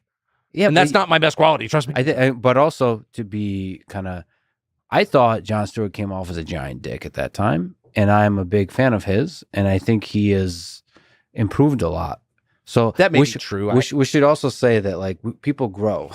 I certainly have, or change anyway. You hope it's growth. You hope it's not shrinkage. But but it is cold outside. Yeah, I mean, look, I haven't followed Jon Stewart's career at all. I don't have a television. Like, I'm pretty cut off from all that stuff. But so I wouldn't really know. But the measure to me is, are you taking positions that are unpopular with the most powerful people in the world? And how often are you doing it? It's super simple. Not for its own sake, but do you feel free enough to say, to the consensus, I disagree? And if you don't, then you're just another toady. That's my view. Well, I think he probably feels free enough to do it, but you're saying he doesn't do it. On the big things. Look, the big things, this is my estimation of it. Others may disagree. The big things are the economy and war, okay? Yeah. The big things government does can be, there are a lot of things government does. Government does everything at this point. But where we kill people and how and for what purpose and how we organize the economic engine that keeps the country afloat. Those are the two big questions. And I hear almost no debate about either one of them in the media. And I have dissenting views on both of them. I'm mad about the tax code, which I think is unfair. I don't think we should be the fact we have a carried interest loophole in the tax code and people are claiming that their income is investment income and they're paying half the tax rate as someone who just goes to work every day. It discourages work. It encourages lending at interest, which I think is gross. Personally, I'm against it. Sorry. And the fact that we're creating chaos around the world, like, is the saddest thing that's happening right now. And nobody feels free to say that. So that's not good. How do you hope the war in Ukraine ends? With a settlement, with a reasonable settlement. And you know what a reasonable settlement is, which is a settlement, where both sides feel like they're giving a little, but can live with it. And I was really struck in my conversation with Putin by how he basically refused to criticize Joe Biden and to criticize NATO. And it is, I will just be honest, as an American, it would be a little weird to be like pissing on Joe Biden with a foreign leader, any foreign leader, even though I don't think Joe Biden is a real person or really president. I mean, the whole thing is ridiculous, but still he is the American president technically. And I don't want to beat up on the American president with a foreigner. I just don't. Maybe I'm old fashioned. So that's how I feel. So I didn't push it, but I thought it was really interesting. And because of course Putin knows my views on Joe Biden. He knew I applied to the CIA. So they've done some digging on me. And, but he didn't mention it and he didn't attack NATO. And the reason is, I know for a fact, because he wants a settlement. And he wants a settlement, not because Russia's about to collapse, despite the lying of our media. That's just not true. And no one is even saying it anymore because it's so dumb. He wants to because it's just bad to have a war. And it changes the world in ways you can't predict. People die. Everything about it is sad. And if you can avoid it, you should. So I would like to see a settlement where, look, the thing that Russia wants, and I think probably has a right to, is not to have NATO missiles on its border. Like, I don't know why we would do that. I don't know what we get out of it. I just don't even understand it. I don't understand the purpose of NATO. I don't think NATO is good for the United States. I think it's an attack on our sovereignty. I would pull out of NATO immediately if I were the U.S. president, because I don't think it helps the U.S. I know a lot of people are getting their bread buttered by NATO. Anyway, that's my view as an American. If I'm a Russian or a Ukrainian, let's just be sovereign countries now. We're not run by the U.S. State Department. We're just our own countries. Like, I believe in sovereignty. Okay, so that's my view. And I also want to say one thing about Zelensky. I attacked him before because I was so offended by his cavalier talk about nuclear exchange because it would kill my family. So I'm really offended by that. Anyone who talks that way, I'm offended by. But I do feel for Zelensky. I do. He didn't run for president to have this happen. I think Zelensky's been completely misused by the State Department, by Toria Nuland, by our Secretary of State, by the policymakers in the U.S. who've used Ukraine as a vessel for their ambitions, their geopolitical ambitions, but also the many American businesses who've used Ukraine as a way to fleece the American taxpayer. And then by just independent ghouls like Boris Johnson are hoping to get rich from interviews on it. Like, the whole thing, Zelensky is at the center of this. He's not driving history. NATO and the United States is driving history. Putin is driving history. There's this guy, Zelensky. So, I do feel for him, and I think he's in a perilous place. Do you think Zelensky's a hero for staying in Kiev? Because I do. To me, you can criticize a lot of things. You should call out things that are obviously positive. I just tried to a second ago. I don't know the extent that he is in Kiev. He seems to be in the United States an awful lot, like way too much. You can do a satellite interview. You don't have to speak to my Congress. You're not an American. Please leave. Yeah, that's my opinion. But you got many zingers, Tucker. No. It's just heartfelt. It's just bubbling up from the wellspring that never turns off. But I would say this about Zelensky. Yeah, to the extent he's in Ukraine, good man. George W. Bush fled Washington on 9/11. I lived there with 3 kids, and he ran away to some Air Force base in South Dakota. Yeah. And I thought that was cowardly, and I said so at the time. And was I attacked for saying that. And I wrote a column about it in New York Magazine, where I then had a column, hard to believe. And but I felt that. Like, I think the prerequisites of leadership are really basic. The first is caring about the people you lead. That's number one. Deep in the way a father cares for his children, or an officer cares for his troops. A president should care for his people. And that leads inexorably to the next requirement, which is bravery, physical courage. And I believe in that. And I'm not like some tough guy, but I just think it's obvious. If you're in charge, I'm at my house and I feel like someone broke in. I'm not going to say to my wife, hey, baby, go deal with the home invasion. I'm going to deal with it because I'm dad. Okay. So if you're the president of a country and your capital city is attacked, as ours was at the Pentagon, and you run away, well, the Secret Service told me to. Bitch, are you in charge? Like, who's daddy here? The Secret Service? Do you know what I mean? I found that totally contemptible. And I said so. And man, did I get a lecture, not just from Republicans, but from Democrats. Oh, you don't know. Put yourself in that position. I was like, okay, I don't know what I would do under that kind of stress, enormous stress. I get it. I know one thing I wouldn't do is run away because you can't do that. And if you're not willing to die for your country, then you shouldn't be leading it. So yes, to the extent, if Zelensky really is in Ukraine most of the time, amen. Well, hold on a second. Let's clarify. It's not about whether he's in Ukraine most of the time or not. Well, I thought that was the whole premise of the No. At the beginning of the war, when a lot of people thought that the second biggest military in the world is pointing its guns at Kiev, is going to be taken. And a leader who stays in that city and says, fuck it. When everybody around him says flee, says everybody around him believes the city will be taken or at least destroyed, leveled, artillery, bombs, all of this. He chooses to stay. You know a lot of leaders. How many leaders would choose to stay? Well, the leader of Afghanistan, the U.S.-backed leader, when the Taliban came, got in a U.S. plane with U.S. dollars and ran away, and of course is living on those dollars now. So yeah, there's a lot of cowardly behavior. Good for him. I mean, I guess I'm looking at it slightly differently, which is what's the option? You're the leader of the country. You can't leave. Like Stalin never left Moscow during the war. It was surrounded by the Germans, as you know, for a year, and he didn't leave. And when I was in Russia, they're like, Stalin never left. It's like, yeah, he's the leader of the country. You can't. I mean, like, that's just table stakes, of course. I would say, but you raise an interesting, by implication, question, which is, what about Kiev? Like, you think the Russians couldn't level Kiev? Of course, obviously they could. Why haven't they? They could, but they haven't. Well, there's military answers to that, which is urban warfare is extremely difficult. Do you think that Putin wants to take Kiev? No, I do think he expected Zelensky to flee and somebody else to come into power. That may be totally. I don't know. I have no idea what Putin was thinking when he did that about Zelensky.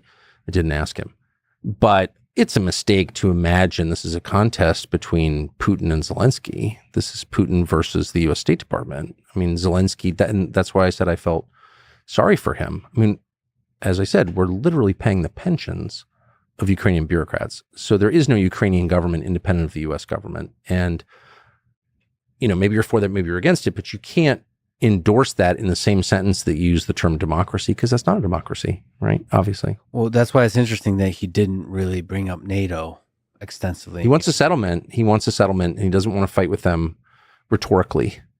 And he just wants to get this done. And he made a bunch of offers at the peace deal. And, we wouldn't even know this happened if the Israelis hadn't told us. And I'm so grateful that they did. That Johnson was dispatched by the State Department to stop it. And it's like, I think Boris Johnson is a husk of a man, but imagine if you were Boris Johnson and you spend your whole life with Ukraine flag pin, I'm for Ukraine. And then all those kids died because of what you did. And the lines haven't really moved. It hasn't been a victory for Ukraine. It's not going to be a victory for Ukraine. It's like, how do you feel about yourself if you did that? I mean, I've done a lot of shitty things in my life. I feel bad about them. But I've never extended a war for no reason. Like, that's a pretty grave sin, in my opinion, Yes, that was a failure, but it doesn't mean you can't have a success over and over and over, keep having negotiations between leaders. Well, the U.S. government is not allowing negotiations. And so that, for me, is the most upsetting part. It's like, in the end, what Russia does, I'm not implicated in that. What Ukraine does, I'm not implicated in that. I'm not Russian or Ukrainian. I'm an American who grew up really believing in my country. I'm supporting my country through my tax dollars. And it's like, I really care about what the U.S. government does because they're doing it in my name. And I care a lot because I'm American. And we're the impediment to peace, which is another way of saying we're responsible for all these innocent people getting dragooned out of public parks in Kiev and sent to go die. Like, what? That is not good. I'm ashamed of it. What do you think of Putin saying that justification for continuing the war is denazification. I thought it was one of the dumbest things I'd ever heard. I didn't even understand what it meant. Denazification? It literally means what it sounds like. You know, I have a lot of thoughts on this. I hate that whole conversation because it's not real. It's just ad hominem. It's a way of associating someone with an evil regime that doesn't exist anymore. But in point of fact, Nazism, whatever it was, is inseparable from the German nation. It was a nationalist movement in Germany. There were no other Nazis, right? There's no book of Nazism. Like, I want to be a Nazi. What is it? What does it mean to be a Nazi? There's no idea. There's no Mein Kampf is not Das Kapital, right? Mein Kampf is like, to the extent I understand it, it's like he's pissed about the Treaty of Versailles, whatever. I'm very anti-Nazi. I'm merely saying there isn't a Nazi movement in 2024. It's a way of calling people evil. Okay, Putin doesn't like nationalist Ukrainians. Putin hates nationalism in general, which is interesting. And of course he does. He's got 80 whatever republics and he's afraid of nationalist movements. He fought a war in Chechnya over this. So I understand it, but I have I'm for nationalism, for American nationalism. So like I disagree with Putin on that. But calling them Nazis, it's like, I thought it was childish. Well, I do believe that he believes it. So that's so interesting. I agree with that. I was listening to this because in the United States, everyone's always calling everyone else a Nazi. You're a Nazi. Okay. But I was listening to this and I was like, this is the dumbest sort of not convincing line you could take. And I sat there and listened to him talk about Nazis for like 8 minutes. And I'm like, I think he believes this. Yeah. And I actually, having had a bunch of conversations with people who are living in Russia, they also believe it. Now, there's technicalities here, which the word Nazi, World War II is deeply in the blood of a lot of Russians and Ukrainians. I get it. So you're using it as almost a political term. Yes. The way it's used in the United States also, like racism and all this kind of stuff.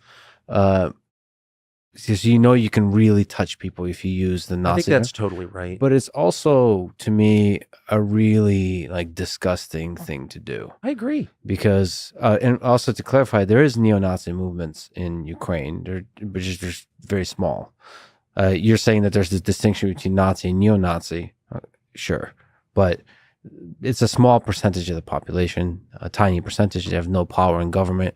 I have seen no data to show they have any influence on Zelensky and the Zelensky government at all. So really, when Putin says denazification, I think he means nationalist movements. I think you're right. And I agree with everything you said. And I do think that the Second World War occupies a place in Slavic society, Polish society, Central and Eastern Europe, that it does not occupy in the United States. And you can just look at the death totals, tens of millions versus less than 500,000. So it's like this eliminated a lot of the male population of these countries. So of course it's still resonant in those countries. I get it.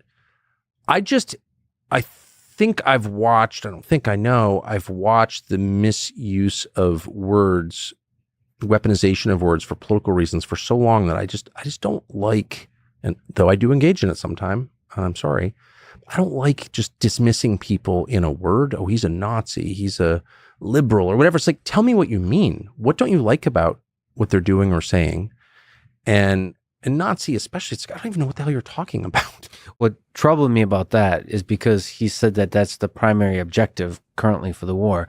And that, because it's not grounded in reality, it makes it difficult to then negotiate peace. Because what does it mean to get rid of the Nazis in Ukraine? So he'll come to the table and say, well, okay, I will agree to do ceasefire once the Nazis are gone. Okay, so can you list the Nazis? I totally agree. Plus, can you negotiate with a Nazi? Right, exactly. Exactly. I totally agree with you. It was very strange, but maybe it was perhaps had to do with speaking to his own population and also probably trying to avoid the use of the word NATO as the justification for the war. Yes, that's all. Of course, I don't know, but I suspect you're right on both counts. But I would say it points to something that I've thought more and more since I did that interview, which was 2 weeks ago, I guess. I didn't think he was as a PR guy, not very good. Not good at telling his own story. The story of the current war in Ukraine is the eastward expansion of NATO and scaring the shit out of the Russians. with NATO expansion, which is totally unnecessary, doesn't help the United States. NATO itself doesn't help the United States. And so I'm not pro-Russian for saying that. I'm pro-American for saying that. And I think that's a really compelling story because it's true. He did not tell that story. He told some other story that I didn't fully understand. Again, I'm not Russian. He's speaking to multiple audiences around the world. I'm not sure what he hoped to achieve by that interview. I will never know.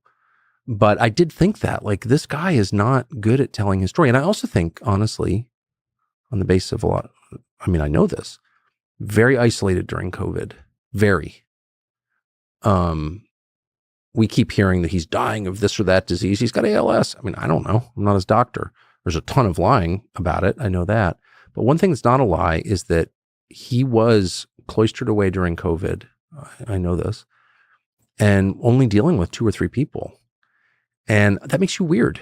It's so important to deal with a lot of people, to have your views challenged. And you see this with leaders who stay in power too long.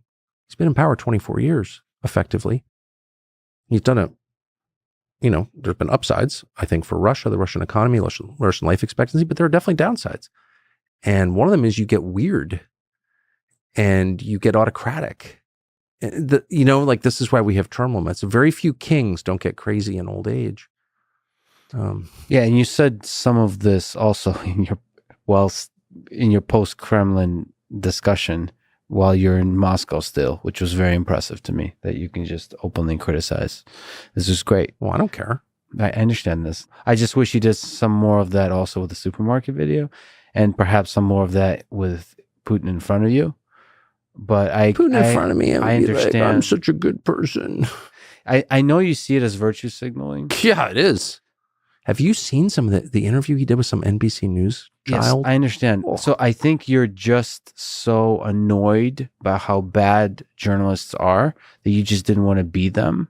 Yeah, that's probably right, and actually. Some great conversations will involve some challenging, like you were confused about denazification. Well, first of all, I accept your criticism and I accept it as true that in some way I'm probably pivoting against what I dislike.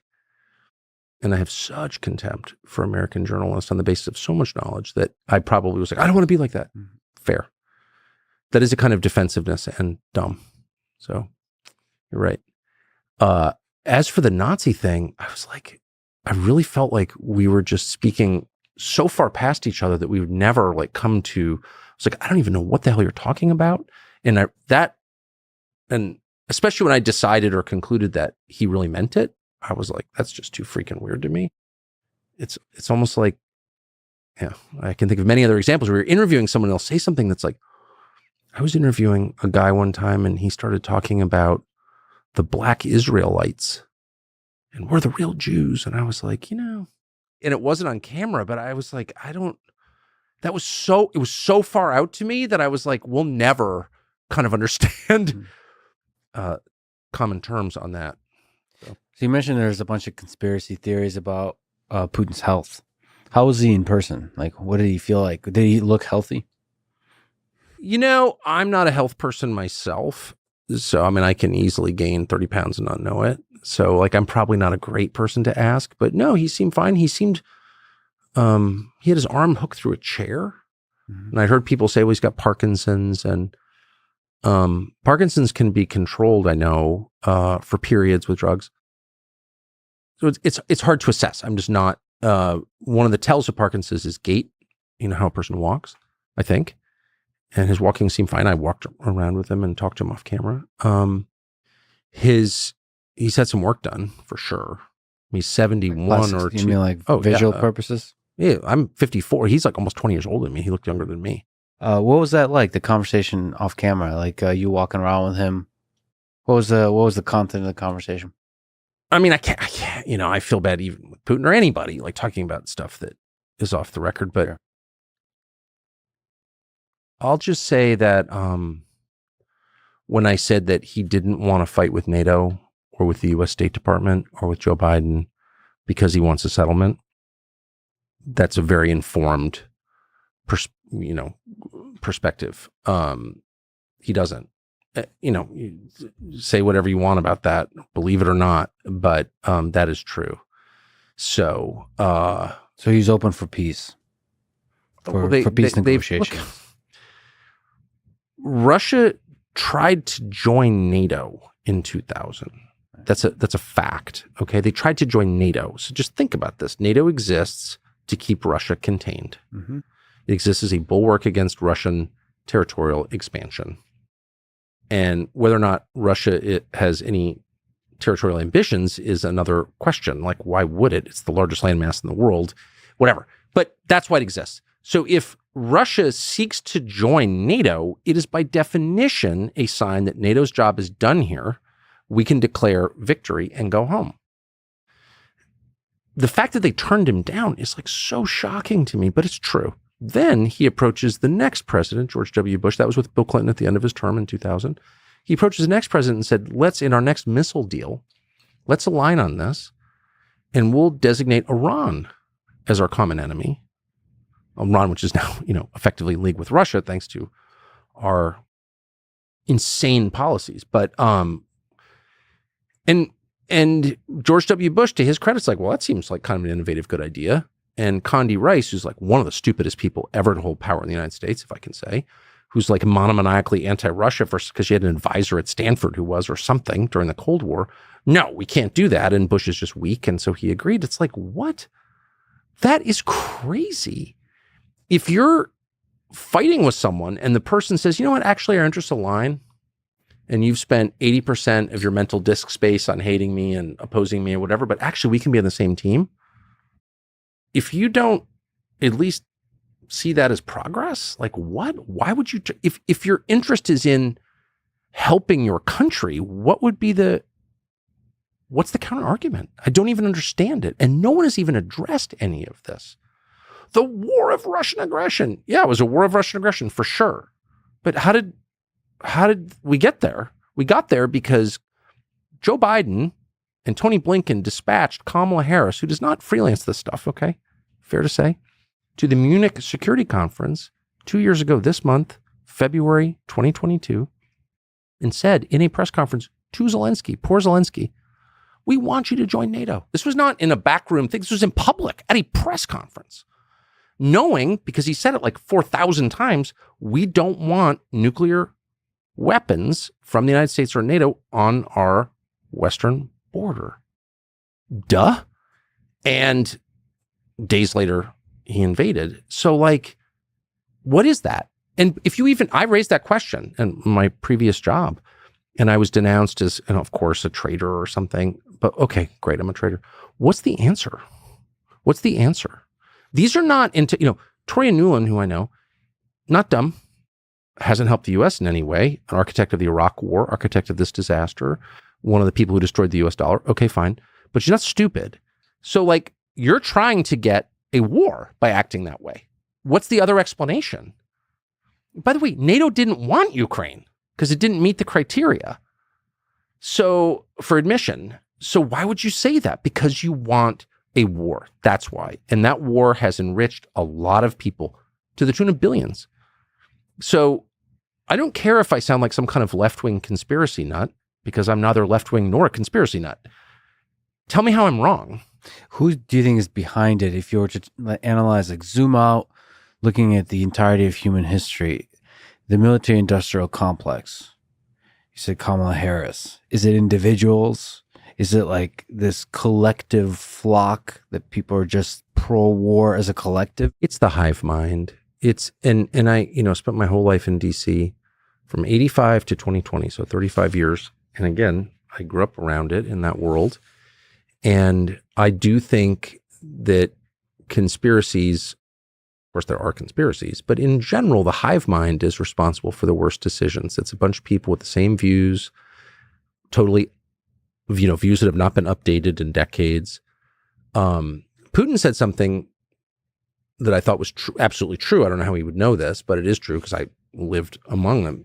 So the Soviet Union dissolves in August of 91 on my honeymoon in Bermuda. I'll never forget it. And it was a big thing, If you lived in DC, the receptionist in my office in 1991 was getting a master's in Russian from Georgetown. He was going to be a Sovietologist. And he was among, thousands of people in Washington on that same track. And so the Soviet Union collapses. Well, so does the rationale for a good portion of the US government has been dedicated for over 40 years to opposing this thing that no longer exists. So there's a lot of forward momentum. There's a huge amount of money, the bulk of the money in the richest country in the world, aimed in this direction. And it's very hard for people to readjust, to reassess. And you see this in life all the time. I love my wife. All of a sudden she ran off with my best friend. Holy shit. I didn't expect that this morning. Now it's a reality. Like, how do I deal with that? Well, I got stage 4 cancer diagnosis. Okay. And it's all bad, but I'm just saying, like, that's the nature of life. Things that you did not anticipate, never thought you'd have to face, happen out of nowhere. And you have to adjust your expectations and your goals. And people have a hard time with that, very hard time with that. So that's a lot of it. People, if you're Condi Rice, sort of like highly ambitious midwit who gets this degree from Stanford, and you read Tolstoy in the original, sure you did. And you spent your whole life like thinking that Russia is the center of evil in the world. It's kind of hard to be like, well, actually, there's a new threat and it's coming from farther east. It's primarily an economic threat.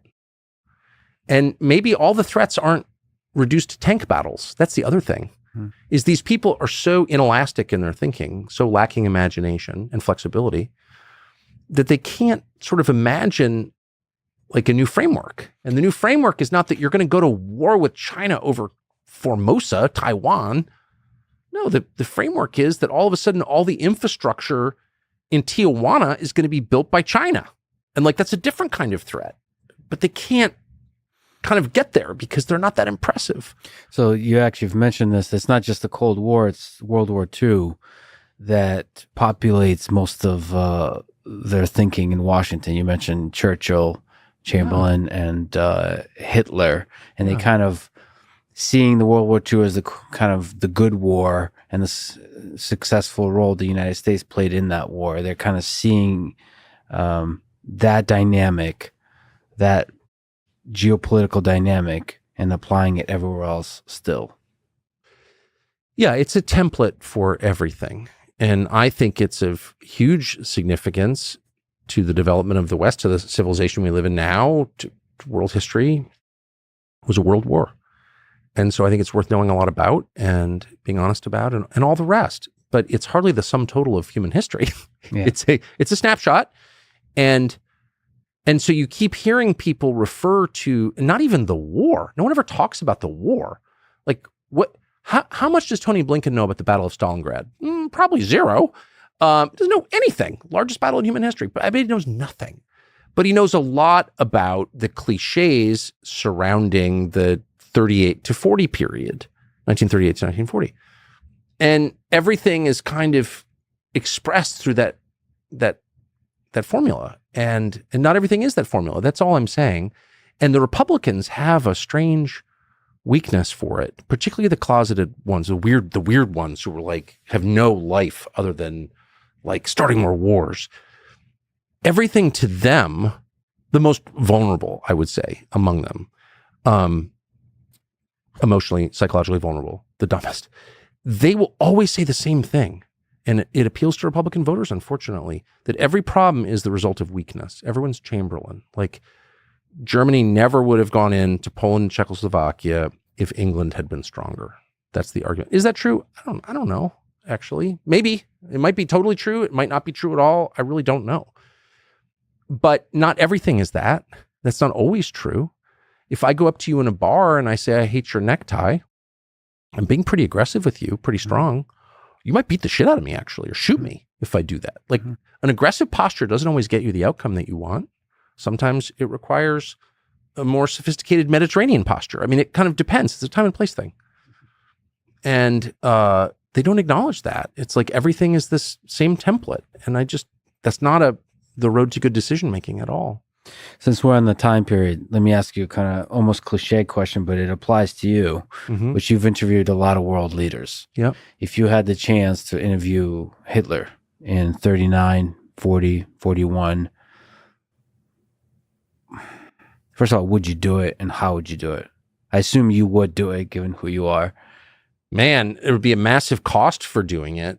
It may destroy my life to interview Putin, though I can tell you as much as I want that I'm not a Putin defender. I only care about the United States. That's 100% true. Anyone who knows me will tell you it's true. I keep saying it. But history may record me, to the extent it records me at all, as a tool of Putin, a hater of America. That seems absurd to me, but absurd things happen. So what would I ask Hitler? I don't even know. I guess that I would probably ask him what I asked Putin, which is what I ask everybody, like, what's your motive? Why did you do, if he'd already gone into Poland, like, why are you doing that? What's your goal? And then, the question is he going to answer honestly? I don't know. You can't make someone answer a question honestly. You can only sort of shut up while they talk and then let people decide what they think of the answer. Well, just like in the bar fight, there's different ways. There are different ways. That's exactly right. That's exactly, man, is that true? That is absolutely right. Your energy with Putin, for example, was such that it felt like he could trust you. I felt like he could tell you a lot. I just wanted to get it on the record. Yes. That's all I wanted, I think it was extremely, we have to acknowledge how important that interview was for the record and for opening the door for conversation. Opening the door to conversation literally is the path to more conversations and peace talks. Well, I would flip it around and say anyone who seeks to shut that down by focusing on a supermarket video of 4 minutes versus a 2-hour and 15-minute long interview with a world leader, anyone who doesn't want more conversation, who wants fewer facts, fewer perspectives, is totalitarian. Probably doesn't have good intent. I can honestly say, for all my many manifold faults, I've never tried to make people shut up. It's not in me. I don't believe in that. So Putin's folks have shown interest for quite a while to speaking with me. So you've spoken with him. What advice would you give? Oh, do it immediately.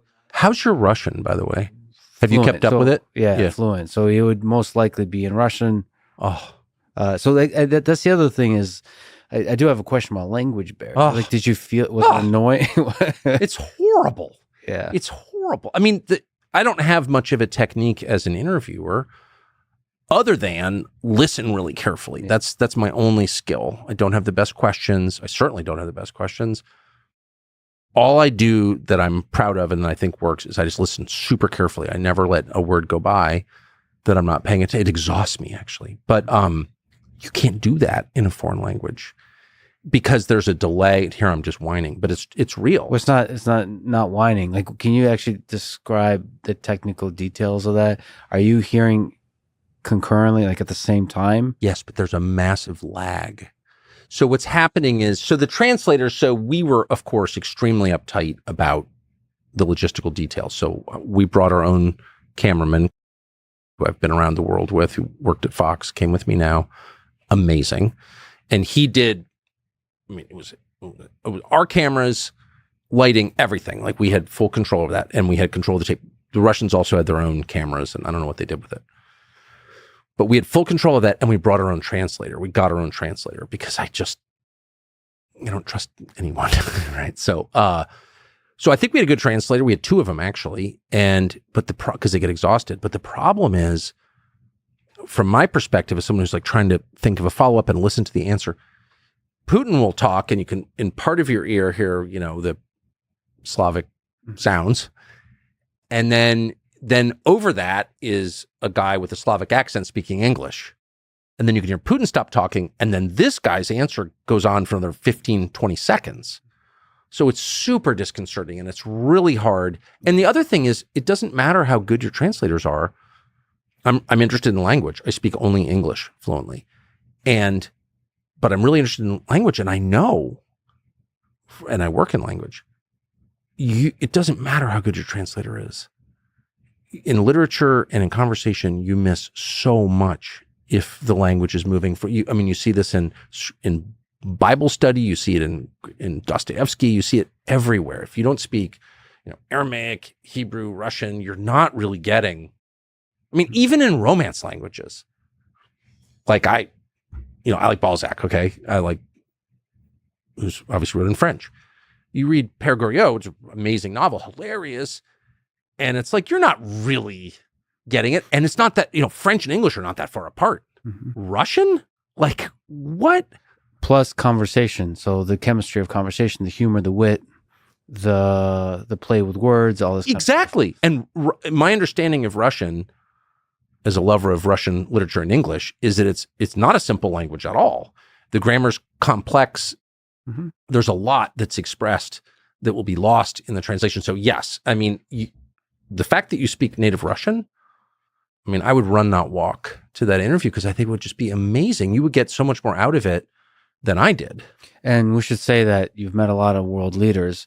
Both Zelensky and Putin are intelligent, witty, even funny.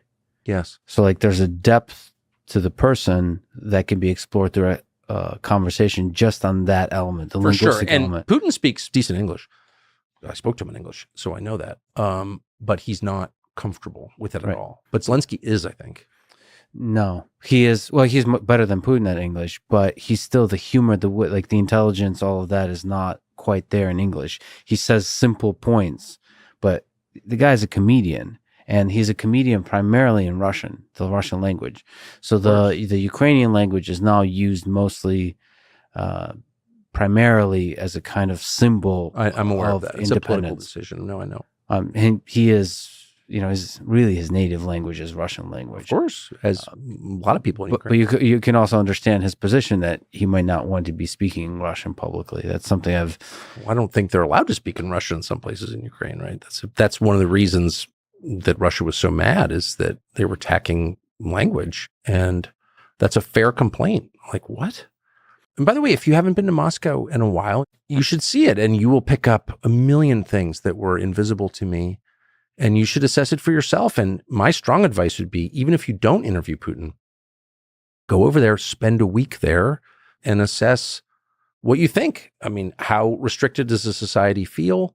I mean, it would take a lot of balls to do this, because whatever you decide, you will be sucked into conversations that have nothing to do with you, political conversations. Yeah. You're obviously not a political activist, right? You're an interviewer, but I think it would be so interesting. But for an interview itself, is there advice you have about how to carry an interview? It is fundamentally different when you do it in the native language, but Yes. I mean, I think, I approached and maybe I did it incorrectly, but this was the product of a lot of thought. I was coming into that interview aware that he hadn't given an interview at all with anybody since the war started.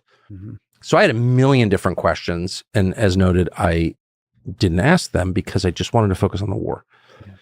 But, there's so many. I'll send you my notes that I wrote. I was like a diligent little girl with that would be amazing. But I think my interview, all these questions, and some of them I thought were pretty funny. in your case, I think the very fact of the interview was the most important. Yeah, thing. that's probably right. I did have the question that I really wanted to ask, that I was almost going to ask because it made me laugh out loud. I was drinking coffee beforehand with my producers, and I was like, I'm going to go in there. My first question is going to be, Mr. President, I've been here in the Kremlin for 2 days preparing, and I haven't seen a single African-American in a position of power in the Kremlin. Sure. I thought that's too culturally specific and dry, and he'd be like, "This guy's freaking crazy." Yeah. You don't want to open with a crazy. No, I know. With humor. I know. All right. That's probably doesn't translate. It doesn't. Oh yeah, and there'll be a small delay where you have to wait for the joke Like, what? to see if it lands or This not. is not America. At Fox, you were for a time the most popular host. After Fox, you've garnered a huge amount of attention as well. Same, probably more. Do you worry that popularity and just that attention gets to your head?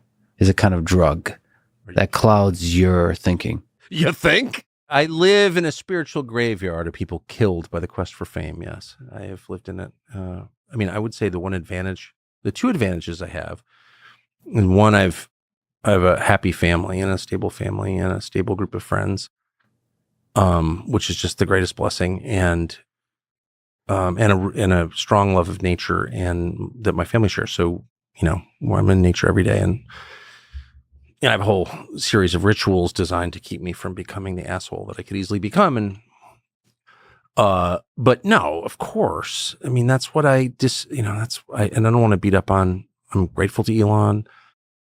who, gave me a platform, and I mean that sincerely, but I definitely don't spend a lot of time on social media or on the internet for that exact reason.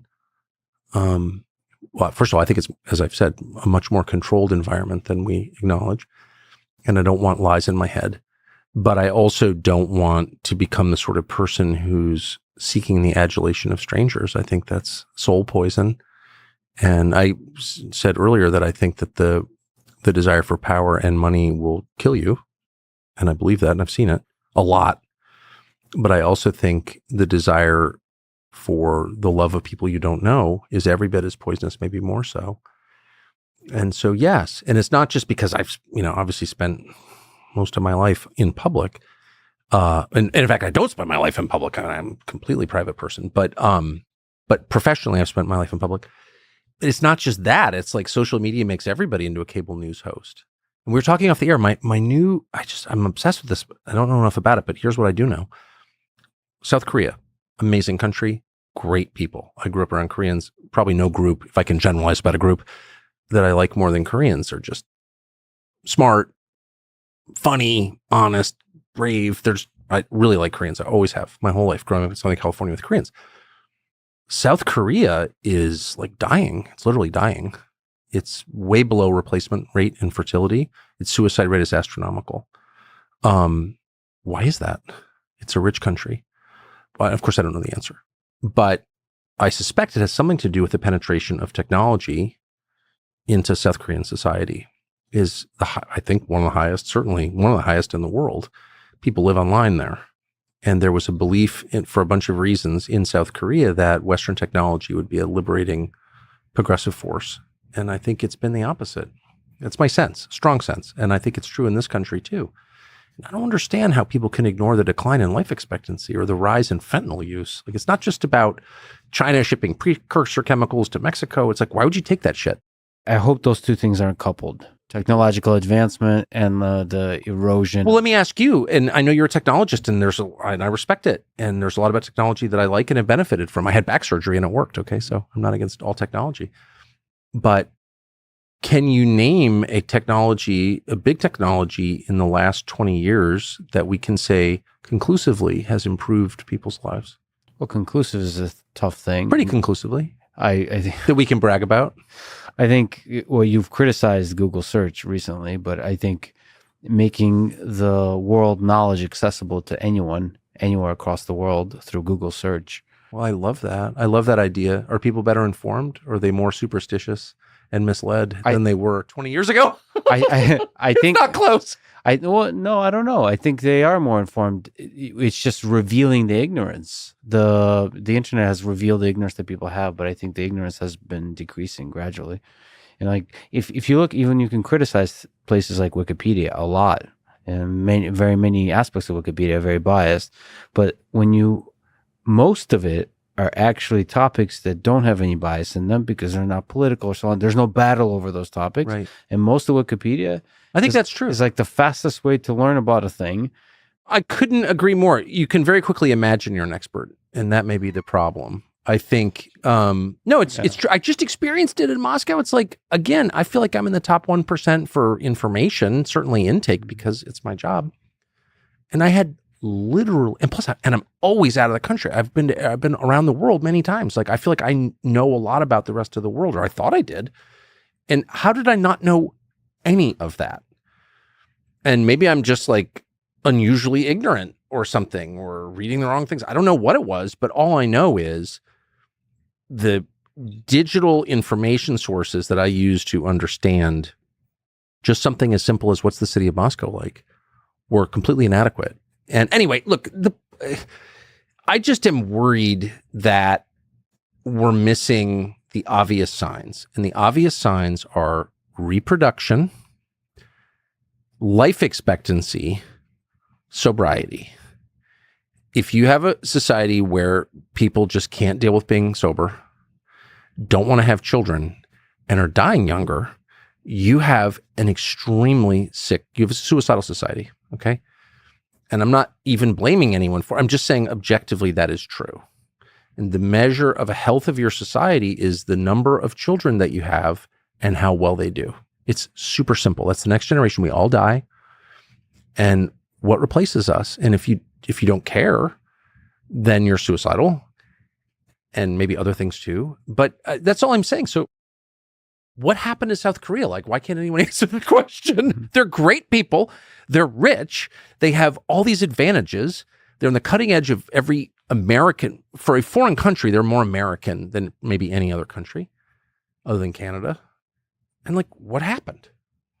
And I mean, your fundamental worry is the same kind of thing might be happening or will happen in the United States. Well, let me just ask you this. I think North Korea seems like the most dystopian, horrible place in the world, right? Obviously. It's a byword for dystopia, right? North Korean. I use it all the time, and I mean it.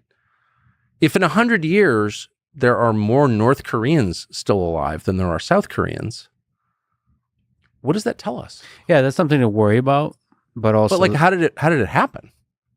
Like, why? I'm interested in the why. This is a question I asked Putin.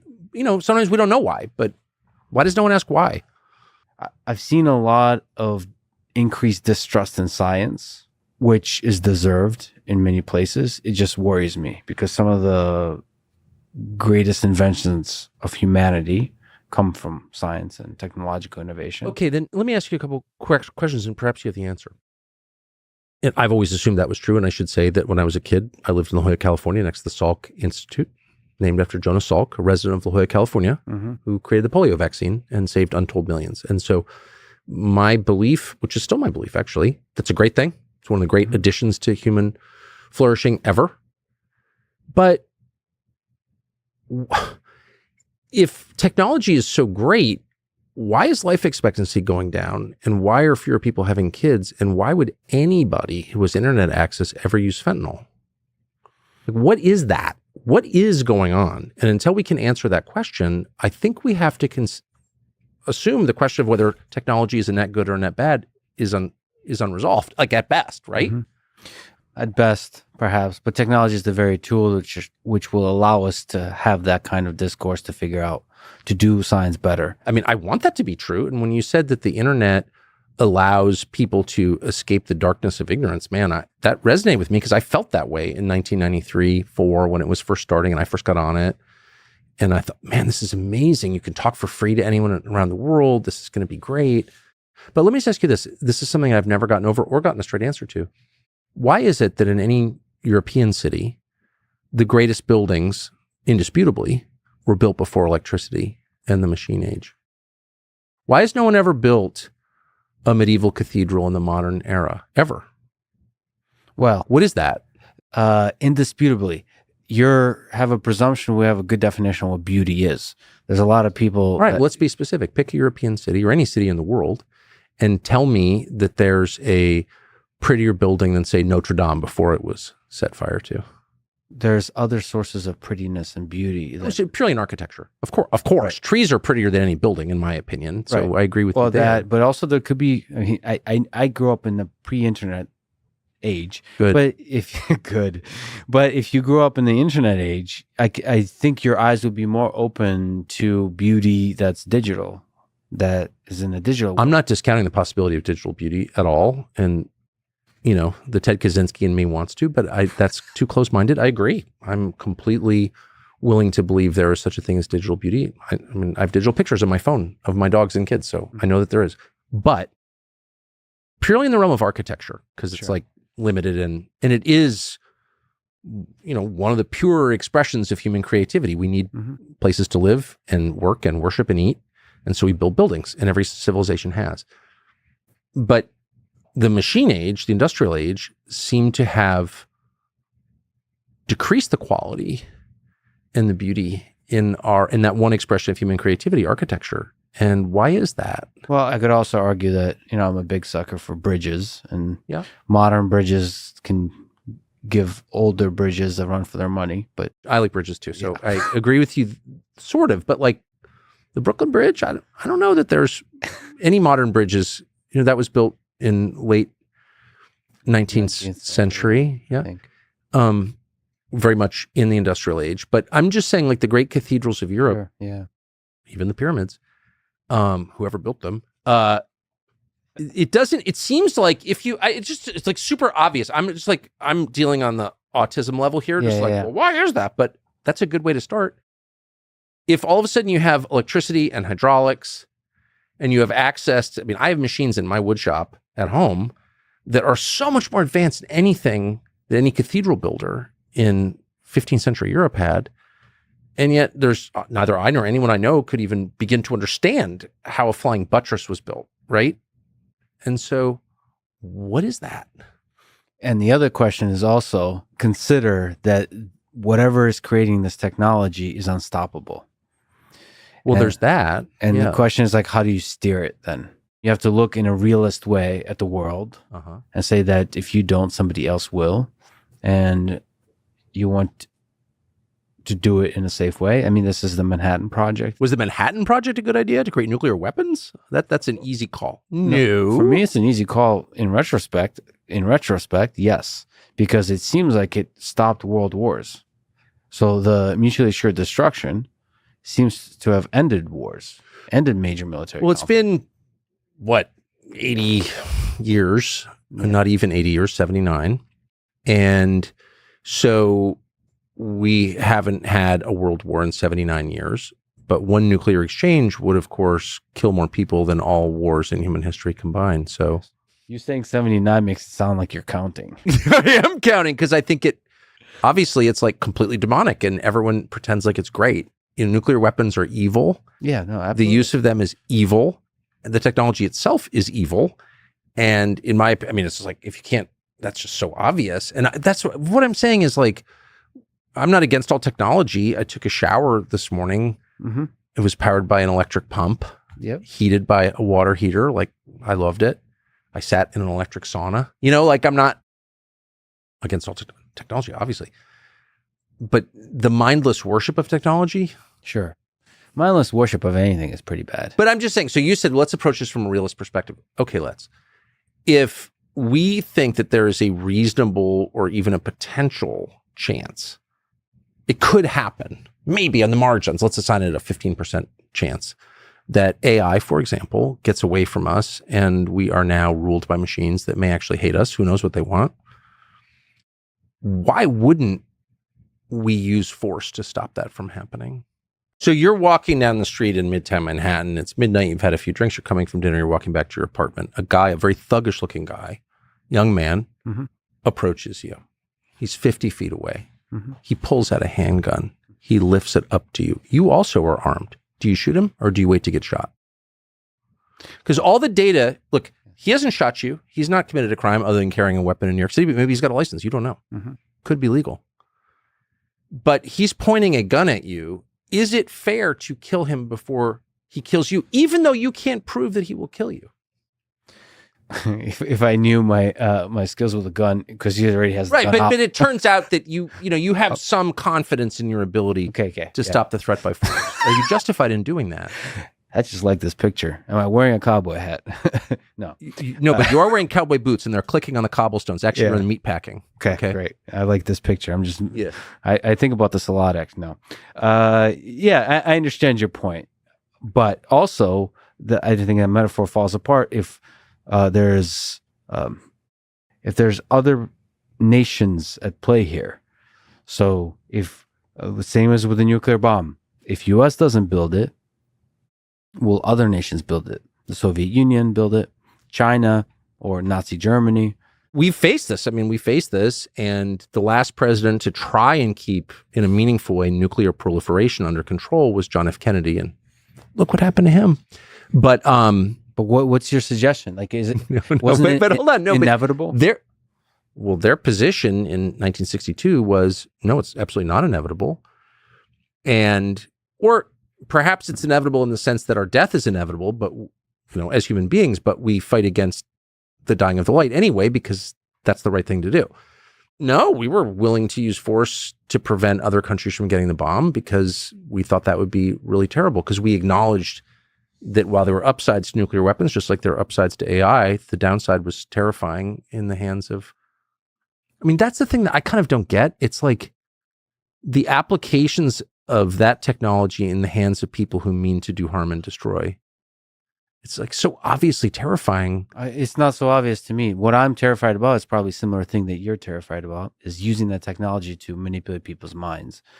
That's much more reasonable to me as an expectation. Yeah. A real threat that's possible in the next few years. But what matters more than that?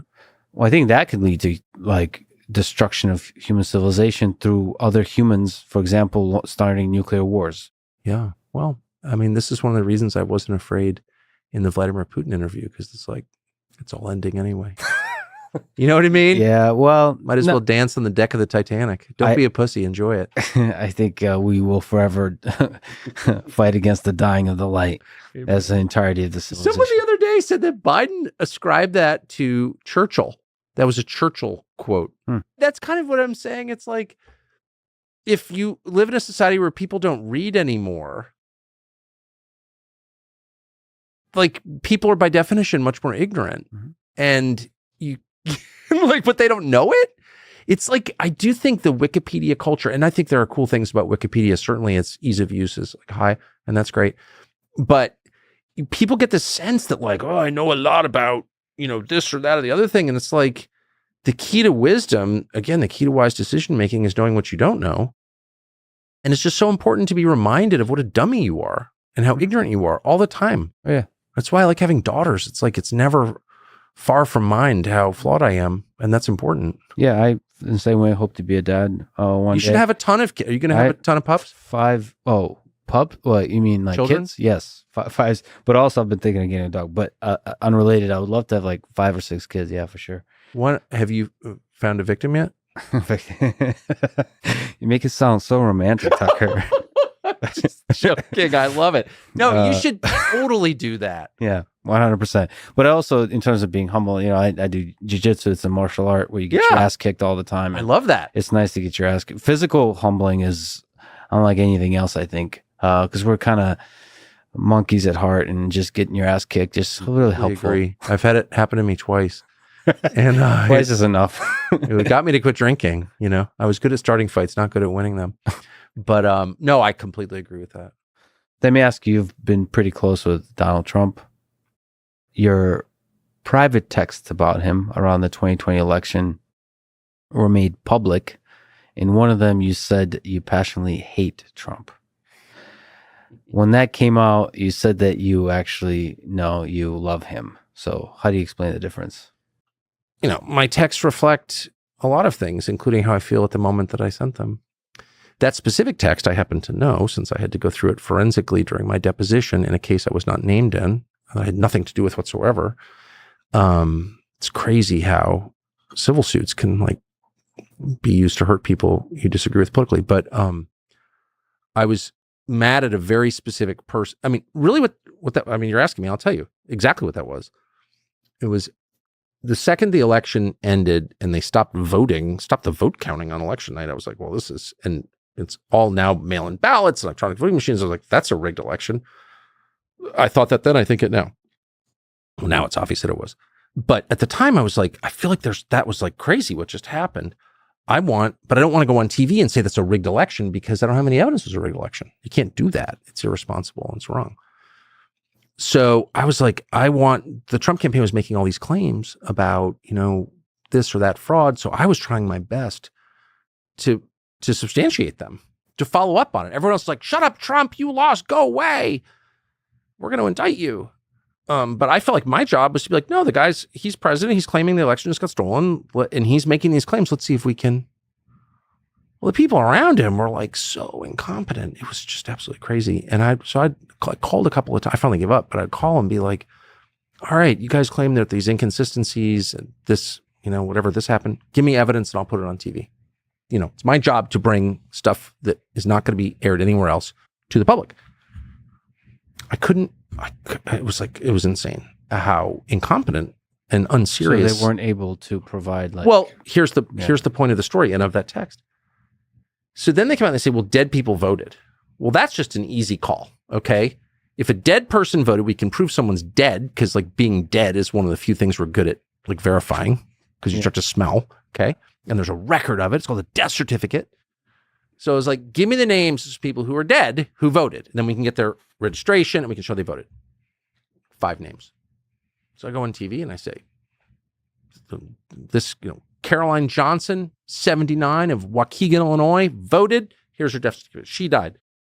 And the campaign sends me this stuff. Now, I, in general, don't take stuff directly from campaigns because they all lie because their job is to get elected or whatever. So I'm very wary of campaigns, having been around it for 30 years. So but I made an exception to my rule and I got a bunch of stuff from them. Well, of the 6 names, 2 of them are still alive. What? I immediately corrected it the next night. CNN did a whole segment on how I was spreading disinformation, which I was, by the way. In this one case, they were right. I was so mad. I was like, I hate you. I'm not talking about you. I'm so mad. Anyway, that's the answer. That's what that was. Who were you texting to? My producer. And I was venting. It's a producer I was really close to. And I've known him for a long time. He's really smart. And he's he was someone I could be honest with. And I was like, ah! And by the way, it's so funny. I mean, now I'm doing What Was Me, which I will keep to a minimum, but it's stealing someone's text. How? And by the way, I was an idiot. I should have said, come and arrest me. I'm not giving you my freaking text messages, okay? Yeah. But I got bullied into it by a lawyer. I didn't get bullied into it. I was weak enough to agree with a lawyer. It was my fault. Never should have done that. Fuck you. They're my texts. They're total. I'm not even named in this case. That's what I should have said, but I didn't. I said I was mad on the air the next day, but not in language that colorful. But whatever. I try to be transparent. I mean, I also think, by the way, if you watch someone over time, you don't always know what they really think, but you can tell if someone's lying. You can sort of feel it in people. And I have lied. I'm sure I'll lie again. I don't want to lie. I don't think I'm a liar. I try not to be a liar. I don't want to be a liar. I think it's really important not to be a liar. You said nice things about me earlier. I'm starting to question. I have questions. I have a lot of questions, Tucker. I hate Lex Fridman. Yeah. I'm going to have to see your texts after this. My texts are so uninteresting now. It's crazy how uninteresting they are. Emojis and GIFs. Yeah, lots of dog pictures. Nice. You said to some degree the election was rigged. Was it stolen? Totally ridiculous. It was 100% stolen. Are you joking? It was rigged to that large of a degree? Yeah, they completely change the way people vote right before the election on the basis of COVID, which had nothing to do so with in that way it was rigged, meaning 100%. And then manipulated. Then you censor the information people are allowed to get. Anyone who complains about COVID, which is by the way, it might have hurt Trump. But I mean, it's whatever. I mean, you could play it many different ways. You can't have censorship in a democracy by definition. Here's how it works. The people rule. They vote for representatives to carry their agenda to the capital city and get it enacted. That's how they're in charge. And then every few years, they get to reassess the performance of those people in an election. In order to do that, they need access, unfettered access to information. And no one, particularly not people who are already in power, is allowed to tell them what information they can have. They have to have all information that they want. Whether the people in charge want it or don't want it or think it's true or think it's false, it doesn't matter. And the second you don't have that, you don't have a democracy. It's not a free election, period. And that's very clear in other countries, I guess, but it's not clear here. So, but I would say it's this election that, it took me a while to come to this, but it's this election that's the referendum on democracy. Biden is senile. He's literally senile. He can't talk. He can't walk. The whole world knows that. Leave our borders. People are, everybody in the world knows it. A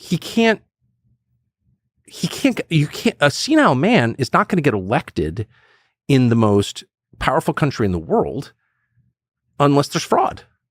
Period. Who would vote for a senile man? He literally can't talk. And nobody I've ever met thinks he's running the U.S. government because he's not. And so I think the world is looking on at this coming election and saying, and a lot of the world hates Trump. Okay, it's not an endorsement of Trump, but it's just true. If Joe Biden gets reelected, democracy is a freaking joke. It's just true. I think half the country doesn't think he's senile, just thinks. Do you really think that?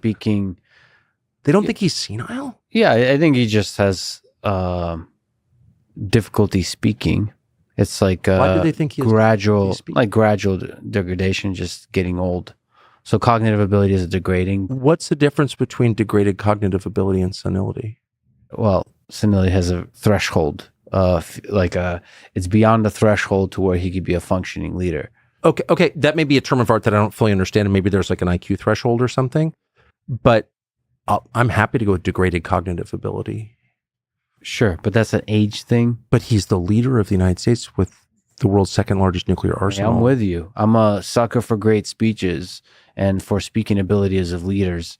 And Biden, with 2 wars going on and potentially more, the importance of a leader to speak eloquently, both privately in a room with other leaders and publicly, is really important. I agree with you that rhetorical ability really matters, convincing people that your program is right, telling them what we're for, national identity, national unity, all come from words. I agree with all of that. But at this stage, even someone who grunted at the microphone would be more reassuring than a guy who clearly doesn't know where he is. And I think everyone knows that. And like, I can't imagine there's an honest person in Washington which is going to vote for Biden by 90%, obviously, because they're all dependent on the federal government for their income. But is there any person who could say, like, out of 350 million Americans, like, that's the most qualified to lead, or even in the top 80%? Like, what? That's so embarrassing that guy is our president. And with wars going on, it's scary. But it's complicated to understand why those are the choices we have. Well, I agree. Well, it's a failure of the system. Clearly, it's not working. If you've got one guy over 80, the other guy almost at 80, like, people that age should not be running anything. So why you have on the Democratic side, you have Dean Phillips, you have RK Jr. until recently, I guess he's independent. And then you have Vivek, who are all younger people. Yeah. Why did they not connect to a degree to where it's such an interesting, I mean, I think it's a really interesting question. There are a million different answers. And of course, I don't fully understand it, even though I feel like I've watched it pretty carefully. But I would say the bottom line is there's so much money vested in the federal apparatus, in the parties, in the government. As I said a minute ago, our economy is dominated by monopolies, but the greatest of all monopolies is the federal monopoly, which oversees and controls all the other monopolies. So it's like, it's really substantially about the money. It's not ideological. It's about the money. And if someone controls the federal government, I mean, at this point, it's the most powerful organization in human history. Like, it's kind of hard to fight that. And in the case of Trump, I know the answer there. They raided Mar-a-Lago. They indicted him on bullshit charges. Like, and I felt that in myself too. Even I was like, come on. You know, like, whatever you think of Trump, and I agreed with his immigration views, and I really like Trump personally. I think he's hilarious and interesting, which he is. But it's like, okay, there are a lot of people in this country. Let's get some, you know, let's have at very least, like, let's have a real debate. The second, messed up your camera, sir. Sorry, I'm getting excited. But the second they raided Mar-a-Lago on a documents charge, as someone from DC, I was like, I know a lot about classification and all that stuff and been around it a lot. That's so absurd that I was like, now it's not about Trump. It's about our system continuing. Like, if you can take out a presidential candidate on a fake charge, use the justice system to take the guy out of the race, then we don't have a representative democracy anymore. And I think a lot of Republican voters felt that way. If they hadn't indicted him, I'm not sure he would be the nominee. I really don't think he would be. So now a vote for Trump is a kind of fuck you to the system. Or an expression of your desire to keep the system that we had, which is one where voters get to decide. Prosecutors don't get to decide. Look, they told us for 4 years that Trump was like a super criminal or something. I've actually been friends with some super criminals. I'm a little less judgy than most. So I didn't discount the possibility that he had, I don't know, he's in the real estate business in New York in the 70s. Like, did he kill someone? I don't know. Yeah. You know, no, I'm not joking. And I'm not for killing people, but like, anything's possible. It's good that you took a stand on that. Yeah. No, I'm not joking. Yeah. I was like, well, who knows, you know? Yeah. Real estate. And I didn't know. And what they came up with was a documents charge? Are you joking? And then the sitting president has the same documents violation, but he's fine. It's like, it's just crazy this is happening in front of all of us. And then it becomes like, at that point, it's not about Joe Biden. It's not about Donald Trump. It's about preserving a system which has worked not perfectly, but pretty freaking well for 250 years. I know you don't like Trump. I get it. Let's not destroy that system. Like, we can handle another 4 years of Trump. I think we can. So I'll calm down. What we can't handle is a country whose political system is run by the Justice Department. Like, that is just, you're freaking Ecuador at that point. No. So speaking of the Justice Department, CIA and intelligence agencies of that nature, which you've been traveling quite a bit, probably tracked by everybody. Which is the most powerful intelligence agency, do you think? CIA, Mossad, MI6, SVR? Keep going. the Chinese. It depends what you mean by powerful. Which one bats above its weight? We know. Which one is Mossad, just to be clear, I guess is what you Well, of course, tiny country, very sophisticated intel service. Which one has the greatest global reach in comms? Which one is most able to read your text? I assume the NSA, but Chinese clearly pretty good. Israel's pretty good. The French actually are surprisingly good for kind of a declining country. Their intel services seem pretty impressive. No, I love France, but you know what I mean? and all that. So the question, I mean, I grew up around all that stuff. That's all totally fine. Like, a strong country should have a strong and capable intel service, so its policymakers can make informed decisions. Like, that's what they're for. And so as Vladimir Putin himself noted, and I don't talk about it very much, but it's true. I applied to the CIA when I was in college because, I was familiar with it because of where I lived and had grown up and everything. And I was like, seemed interesting. That's honestly the only reason. I was like, live in foreign countries, see history happen. Like, I'm for that. I applied to the operations directorate. They turned me down on the basis of drug use, actually. True. But anyway, whatever. I was unsuited for it. So I'm glad they turned me down. But the point is, I didn't see CIA as a threat, partly because I was bathing in propaganda about CIA and I didn't really understand what it was and didn't want to know. But second, because my impression at the time was it was outwardly focused. It was focused on our enemies. I don't have a problem with that as much. The fact that CIA is playing in domestic politics and actually has for a long time, was involved in the Kennedy assassination. That's not speculation. That's a fact. And I confirm that for someone who had read their documents that are still not public, is shocking. Like, you can't have that. And the reason I'm so mad is I really believe in the idea of representative government, acknowledging its imperfections. But like, I should have some say. I live here. I'm a citizen. I pay all your freaking taxes. So the fact that they would be tampering with American democracy is so outrageous to me. And I don't know why Morning Joe is not outraged. This parade of dummies, highly credentialed dummies they have on Morning Joe every day, that doesn't bother them at all. How could that not bother you? Why is only Glenn Greenwald mad about it? I mean, it's confirmed. It's not like a fever dream. It's real. They played in the last election domestically. And I guess it shows how dumb I am because they've been doing that for many years. I mean, the guy who took out Mossadegh lived on my street. One of the Roosevelt CIA officer. So, I mean, again, I grew up around this stuff, but I never reached the obvious conclusion, which is that if the U.S. government subverts democracy in other countries in the name of democracy, it will over time subvert democracy in my country. Why wouldn't it? The corruption is like core. It's at the root of it. The purpose of the CIA was envisioned, at least publicly envisioned, as an intel gathering apparatus for the executive so the president could make wise foreign policy decisions. What the hell is happening in country X? I don't know. Let me call the agency in charge of finding out. The point wasn't to freaking guarantee the outcome of elections. I'm doing an Israel-Palestine debate next week, but I have to ask you just your thoughts, maybe even from a U.S. perspective. What do you think about Hamas attacks on Israel? What would be the right thing for Israel to do, and what's the right thing for U.S. to do in this? If you're looking at the geopolitics of it. I mean, it's not a topic that I get into a lot because I'm a non-expert, and because I'm not, unlike every other American, I'm not emotionally invested in other countries just in general. I mean, I admire them. or not. And I love visiting them. I love Jerusalem, probably my favorite city in the world. But I don't have an emotional attachment to it. So maybe I've got more clarity. I don't know, maybe less. Here's my view. I believe in sovereignty, as mentioned, and I think each country has to make decisions based on its own interest, but also with reference to its own capabilities and its own long-term interest.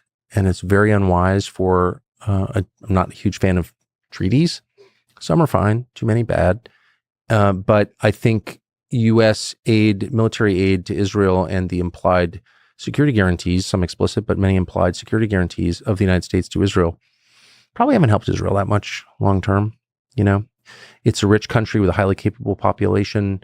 Like every other country, it's probably best if it makes its decisions based on what it can do by itself.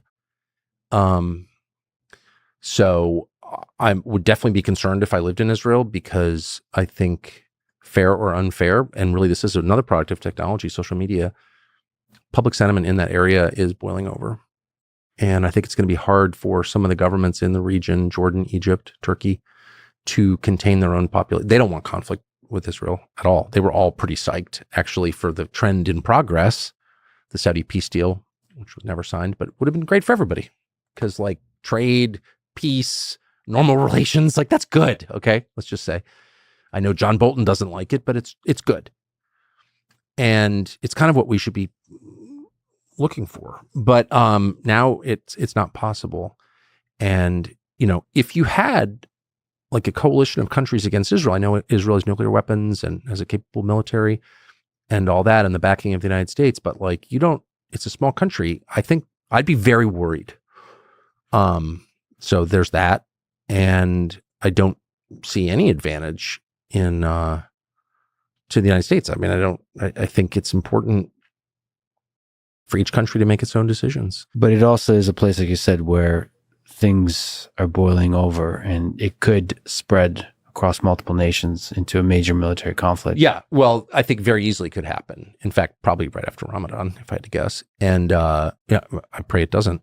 But again, I don't think you can overstate the lack of wisdom, weakness, short-term thinking of American foreign policy leadership. These are the architects of the Iraq War, of the totally pointless destruction of Libya, totally pointless destruction of Syria, and the 20-year occupation of Afghanistan that resulted in a return to the status quo. So like of the Vietnam War, their track record of the Korean War, even going back 80 years, is uninterrupted failures, one after the other. So I just don't have any confidence in those leaders to improve. When was the last time they improved another country? Can you think of that? Oh, the Marshall Plan. Well, you look at Europe now and you're like, I don't know, if that worked. But even if it did work, again, 80 years ago. So when was the last country American foreign policymakers improved? So if I were, Netanyahu's in a very difficult place politically, impossible. I mean, I'm glad I'm not Netanyahu. And I'm not sure he's capable of making wise long-term decisions anyway. But if I was just like an Israeli, I'd be like, I don't know if I want like all this help and guidance. So yeah, I actually think it's worse than just having just returned from the Middle East and talking to a lot of pretty open-minded sort of pro-Israeli Arabs who want stability above all. The merchant class always wants stability. So I'm on their side, I guess. And they're like, man, this could get super ugly super fast. American leadership is completely absent. It's just all posturing. It's like people like Nikki Haley. You just wonder, like, how does an advanced civilization promote someone like Nikki Haley to a position of authority? It's like, what? Shh. Adults are talking. Nikki Haley, please go away. Like that would be the appropriate response, but everyone's so intimidated to be like, oh, she's a strong woman. She's so transparently weak and sort of ridiculous and doesn't know anything. And it's just like thinks that jumping up and down and making these absurd blanket statements, repeating bumper stickers is like leadership or something. It's like a self-confident, advanced society would never allow Nikki Haley to advance. I mean, she's really not impressive. Sorry. I just feel like you hold back too much and don't tell us what you really think. Sorry. So I think you just should speak your mind more often. These are not I mean, you can completely disagree with my opinions, but in the case of Nikki Haley, it's not like an opinion formed just from watching television, which I don't watch. It's an opinion formed from knowing Nikki Haley. So, strong words from Tucker. Well, felt too. Well, the world's in the balance. I mean, it's not just like, this is important stuff. Yeah, it's not just like, well, what should the capital gains rate be? It's like, do we live or die? I don't know. Let's consult Nikki Haley. So if you're asking, should we live or die, and consulting Nikki Haley, clearly you don't care about the lives of your children. That's how I feel. Not to try to get a preview or anything, but do you have interest of interviewing Xi Jinping? And if you do, how will you approach that? I have enormous interest in doing that. Enormous.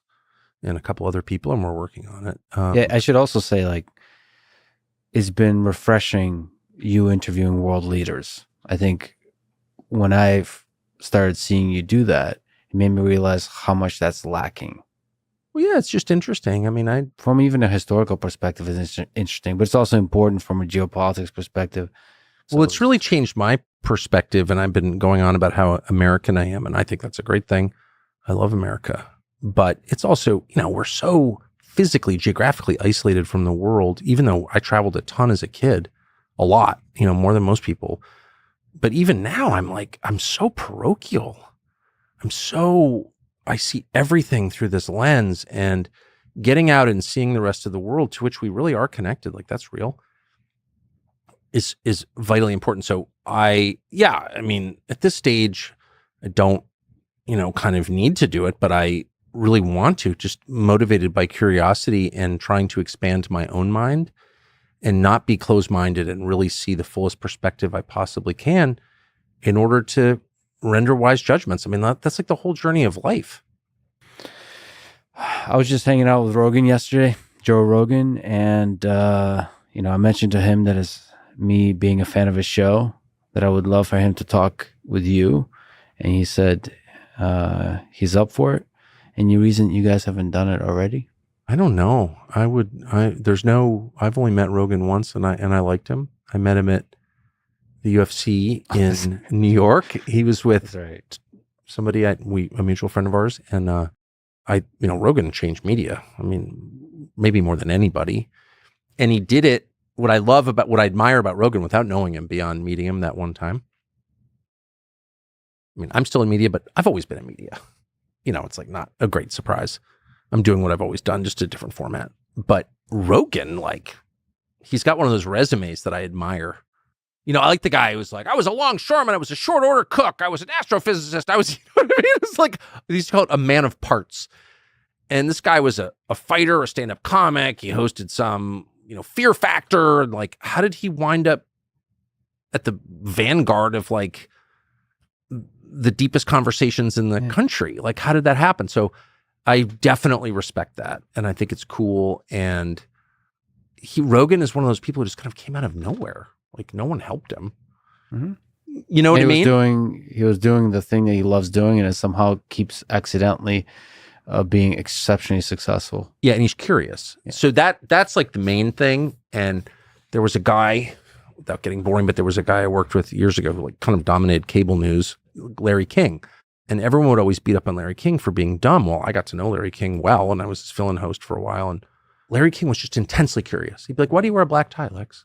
He'd be like, because I like black tie. Why do you like a black tie? No, everyone else wears a striped tie, but you wear a black one. Why? And he was really interested. Yeah, genuinely so, yeah. Totally. And I want to be like that. I don't want to think I know everything. That's so boorish and also false. You don't know everything. But I see that in Rogan. Mm-hmm. Rogan's like, rah, how does 100%. That work? And people will, and it's so funny how that's threatening to people. It's like Rogan will just sit there while someone else is, freeballing on some far out topic, which, by the way, might be true. Probably truer than the conventional explanation. People are like, I don't know. How can he stand that? He had someone say the pyramids weren't built 3,000 years ago, but 8,000 years ago. And that's wrong. It's like, first of all, how do you know when the pyramids were built? Second, why do you care if someone disagrees with you? Like, what is that? This weird kind of like groupthink. It's almost like, fourth grade, there's always like some little girl in the front row who's like acting as the, kind of the teacher's enforcer. Like whip around and be like, sit down. Didn't you hear what Mrs. Johnson said? Sit down. That's like It's like the whole American media. How dare you ask that question? And Rogan just seems like completely on his own trip. Like he doesn't even hear it. He's like, well, really? When were the pyramids built? And I was like, oh, I love that. Yeah, curiosity, open-mindedness. Yes. But, the thing I admire about him most, honestly, is that he's a good father. He's a good husband. He's a good family man for many years. And like that's his place where he escapes from the world to. And it's just beautiful. Without that, man, you're destroyed. Yeah. If I had a wife who was interested at all in any way in what I did, I think I would have gone crazy by now. When we get home, she's like, how was your day? It was great. Oh, I'm so proud of you. That's the end of our conversation about what I do for a living. And that is such a wonderful and essential respite from, you said, how do I not become an asshole? To the extent I haven't, I kind of have. But how have I not been, transformed into a totally insufferable megalomaniac who like checking his Twitter replies every day or every minute? It's that. Yeah, you got to have the core of your life has to be solid and enduring and not just ephemeral and silly. So the two of you have known each other for what, 40 years? We've been together 40 years. Together 40 years. 40 years, yeah, 1984. He was the hottest 15-year-old in Newport, Rhode Island. Wow. Sounds dirty, but I'm talking about myself. I was that. The hottest. Yeah, you were just looking in the mirror. Yeah. Very nice. So what's the secret to a successful relationship, successful marriage? I don't even know. I mean, no, I'm serious. Yeah. I got married in August 91, so it's our 33rd year of being married. Fall with the collapse of the Yeah. As noted. Yeah. So, you hear these people, it's actually changed my theology a little bit. Not that I have deep theology, but like I grew up in a society in Southern California when I was little that was like a totally self-created society. I mean, Southern California was the root of libertarianism for a reason. It was like, that's where you went to recreate yourself. And so the operative assumption there is that you are the sum total of your choices and that free will is everything. And we never consider questions like, well, why do children get cancer? Like, what do they do to deserve it? Well, of course, nothing, right? Because that would suggest that maybe you're not the sum total of your choices matter. If I smoke a lot, I might get lung cancer. If I use fentanyl, I may OD. Got it. If I don't exercise, I might get fat. Okay. But like on a bigger scale, you're not only the sum total of your choices. Like things happen to you that you didn't deserve, good and bad. And marriage is, and I'll speak for myself, in my case, just one of them. And I could say, clearly spending time with the person you're married to, talking, enjoying each other. I have a lot of rituals. We have a lot of rituals that ensure that. But in 40 years, like you're like a different person. I did drugs. I was drinking all the time when we met. It's been a long time since I've done that. I'm very different, and so is she, but we're different in ways that are complementary and happy. We've never been happier. So, like, how do we pull that off? Just kind of good luck, honestly. And then I see other people. No, I'm not kidding, but that's true. I think it's so important not to flatter yourself if you've been successful at something. The thing I've been most successful at is marriage, but it's not really me. I haven't. So I think what you're indirectly communicating is it's like humility, I think. It's not even humility. Humility is the result of a reality-based worldview. Sure. Okay. Right. Once you see things clearly, then you know that you are not the author of all your successes or failures. And I hate the implication otherwise because it suggests powers that people don't have. It's one of the reasons I always hated the smoking debate or the COVID debate. Someone would die of COVID and do none of the vaccine. They'd be like, see, this is what you get. You smoke cigarettes, you die. Well, shit, if you smoke cigarettes, you're more likely to get lung cancer. If you don't, if you get whatever, cause and effect is real. I'm not denying its existence. It's obvious, but it's not the whole story. There are larger forces acting on us, unseen forces. That's just a fact. You don't need to be some kind of religious nut, and they act on AI too. And you should keep that in mind. The idea that the same way you said that. No, it's true. It's demonstrably true. We're the only society that hasn't acknowledged the truth of that. And the idea that the only things that are real are the things that we can see or measure in a lab, like that's insane. That's just dumb. In the religious context, you have this two categories that I really like, that of the two kinds of people, people who believe they're God and people who know they're not. which is a really interesting division that speaks to humility and a kind of realist worldview of where we are in the world. Oh, can atheists be in the latter category? no. There are very few atheists. I've never actually met one. There are people who pose as atheists, but no one's purely rational. And everyone, I mean, this is a cliche for a reason, everyone under extreme stress appeals to a power higher than himself because everyone knows that there is a power higher than himself. So really, it's just people who are gripped with the delusion that they're God. No one actually believes that. If you're God, jump off the roof of your garage and see what happens. You know what I mean? No one actually thinks that. But people behave as if it's true. And those people are dangerous. And I will say, by contrast, the only people I trust are the people who know their limits. And I was thinking actually this morning in my sauna, of all the people I've interviewed or met, this is someone I never interviewed, but I have talked to him a couple of times. The greatest leader I've ever met in the world is literally a king. It's MBZ Sheikh Mohammed of Abu Dhabi, who is Muslim. I am definitely not Muslim. I'm Christian, Protestant Christian. And so I don't agree with his religion and I don't agree with monarchies. But he's the best leader in the world that I've ever met. And by far, it's like not even close. And why is that? Well, I could bore you for an hour on the subject, but the reason that he's such a good leader is because he's guided by an ever-present knowledge of his limitations and of the limits of his power and of his foresight. And when you start there, when you start with reality, it's not even humility. Humility can be a pose, like, oh, I'm so humble. Okay. Humble brag is a phrase for a reason. It's like way deeper than that. It's just like, no. Do I have magical powers? Can I see the future? No. Okay. That's just a fact. So I'm not God. But I've never seen anybody more at ease with admitting that than MBZ, just a remarkable person. And for that reason, he is like treated as an oracle. I don't think people understand the number of world leaders who traipse through his house or palace to seek his counsel. I'm not sure that there is a parallel since, I don't want to get too hyperbolic here, but honestly, since like Solomon, where people come from like around the world to ask what he thinks. Now, why would they be doing that? Because Abu Dhabi's military is so powerful. I mean, he's rich, okay, massive oil and gas deposits, but like for a lot of, so's Canada. You know what I mean? And no one is coming to Ottawa to ask Justin Trudeau what he thinks. No, it's humility. That's where wisdom comes from. You start to think like, I spent my whole life like mad at America's leadership class because it's not just Biden or the people in official positions. It's the whole constellation of advisors and throne sniffers around them. And it's not even that I disagree with them. I'm not impressed by them. I'm just not impressed. They're not that capable, right? So that's what I was saying about Nikki Haley. I don't think Nikki Haley's the most evil person in the world. I think she's ridiculous, obviously. And everyone's like, oh, Nikki Haley or Mike Pompeo. What?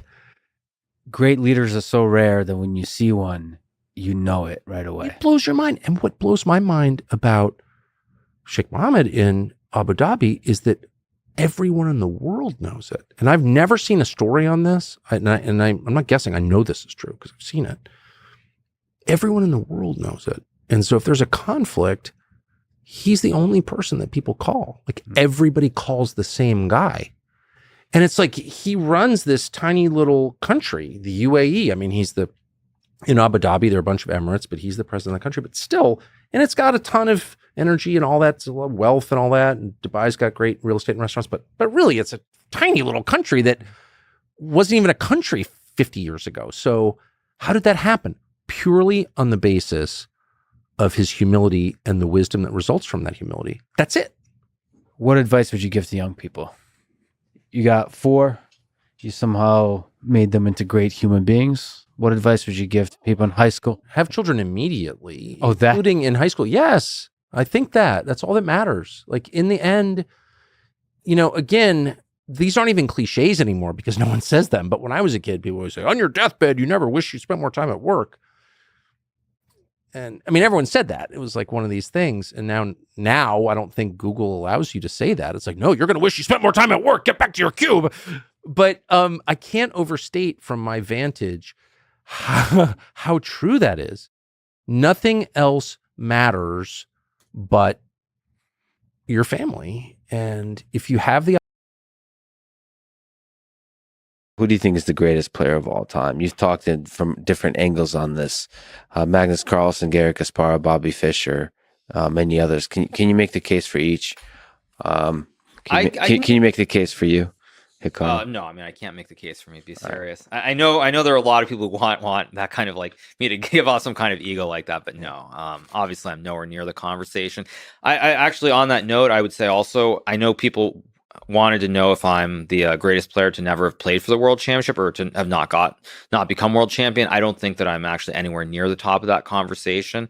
I actually think Levon Aronian tops that conversation by a big margin, simply because he was number 2 in the world for a very, very long time, and he never even got to the match. So as far as world champions and who's the GOAT, I think Magnus is the GOAT simply because he's playing the best chess by a bigger margin. He has the highest ELO of all time. On the other hand, chess is a game where you build upon the giants of the past. We learn from them, and so you can definitely make the case for Garry as well. I mean, he was the number 1 player in the world for 20 plus years. A lot of opening strategies he came up with, and people still play them today. Bobby, I'm not so sure you can really make that case because he shot up really quickly, but he was the world champion for a very short window of time, and then he quit the game as soon as he became world champion. So I don't really feel like you can put Fischer in that conversation simply because he didn't have that longevity at all. He was up there for a couple of years. So I would say it's probably Magnus, but I understand people can also say Gary's the best player ever. Remains to be seen. But I think if Magnus is number 1 for probably another 3 to 4 years, I don't think there's any debate at all. Can you break down what makes him so good?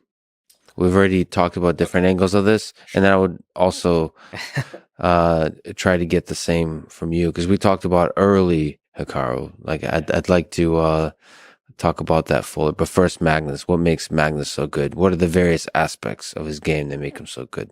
I think for Magnus, he just, that in the end games, if you get there, he's not going to blunder. That's the first thing. So if you reach an end game, he's not going to make a mistake. He obviously plays great openings, and there's just really no defined weakness that he has. There's no weakness that I can think of very specifically. There are many times where players actually out-prepare him in the opening phase, but as soon as they're on their own and they have to think, very oftentimes they'll make mistakes. So there's just no weakness for Magnus, really no weakness. Unlike, say, Kasparov. Like Kasparov, on the other hand, there are very clear weaknesses in his game, like Kramnik exploited them. First of all, I don't want to say like ego is the right word, but like very stubborn, believing that his openings were infallible, that he could just win, he could just prove an advantage and win the game out of the opening, like against Kramnik when he ultimately lost. Also, generally not a great defender either, very strong tactically. But if he was in positions that were defensive, he would make mistakes and lose in end games, like he did in one of those games in the World Championship against Kramnik. So there were very clear defined weaknesses in Kasparov's game. Whereas like Magnus, there are no clearly defined weaknesses. Maybe he doesn't like being attacked. Maybe that's the one thing. He likes king safety and he doesn't like being attacked, but that's not something that you can easily do. Whereas say, if someone's very tactical and they're not as strong positionally, that is something you can that will happen quite frequently in games. You can steer games a certain way. Doesn't mean you'll always get there, but that is something tangible. Whereas king safety, that's not something tangible at all. It's very, very hard to attack someone unless they play certain style of openings. Do you think Garry Kasparov, reflecting on your comment, would agree? Like, what is it about his relationship with Kramnik that was so challenging? I mean, I think it's because Kramnik understood him. Actually, one thing that's funny, speaking of Kasparov, is that I think it got under his skin. Like when I worked with him, Kramnik actually would play a certain style, very aggressive, very sort of risky opening play during the time when I was working with Garry. And I know that it annoyed Garry because he's like, why couldn't Kramnik play like this against me? because I think Gary felt if Kramnik did that against him, he would have just blown him off the board and had many great victories. So I think it's Kramnik understood Gary. They had worked together, I think, during the late 90s. I think Gary actually was very useful or very helpful in terms of Kramnik getting a spot on one of the Russian chess Olympiad teams in the mid 90s. So I think it's just Kramnik understood him very well, and Gary just could not. He couldn't figure it out. And I think also another thing, coming back to the psychological part, is that Kramnik actually beat Kasparov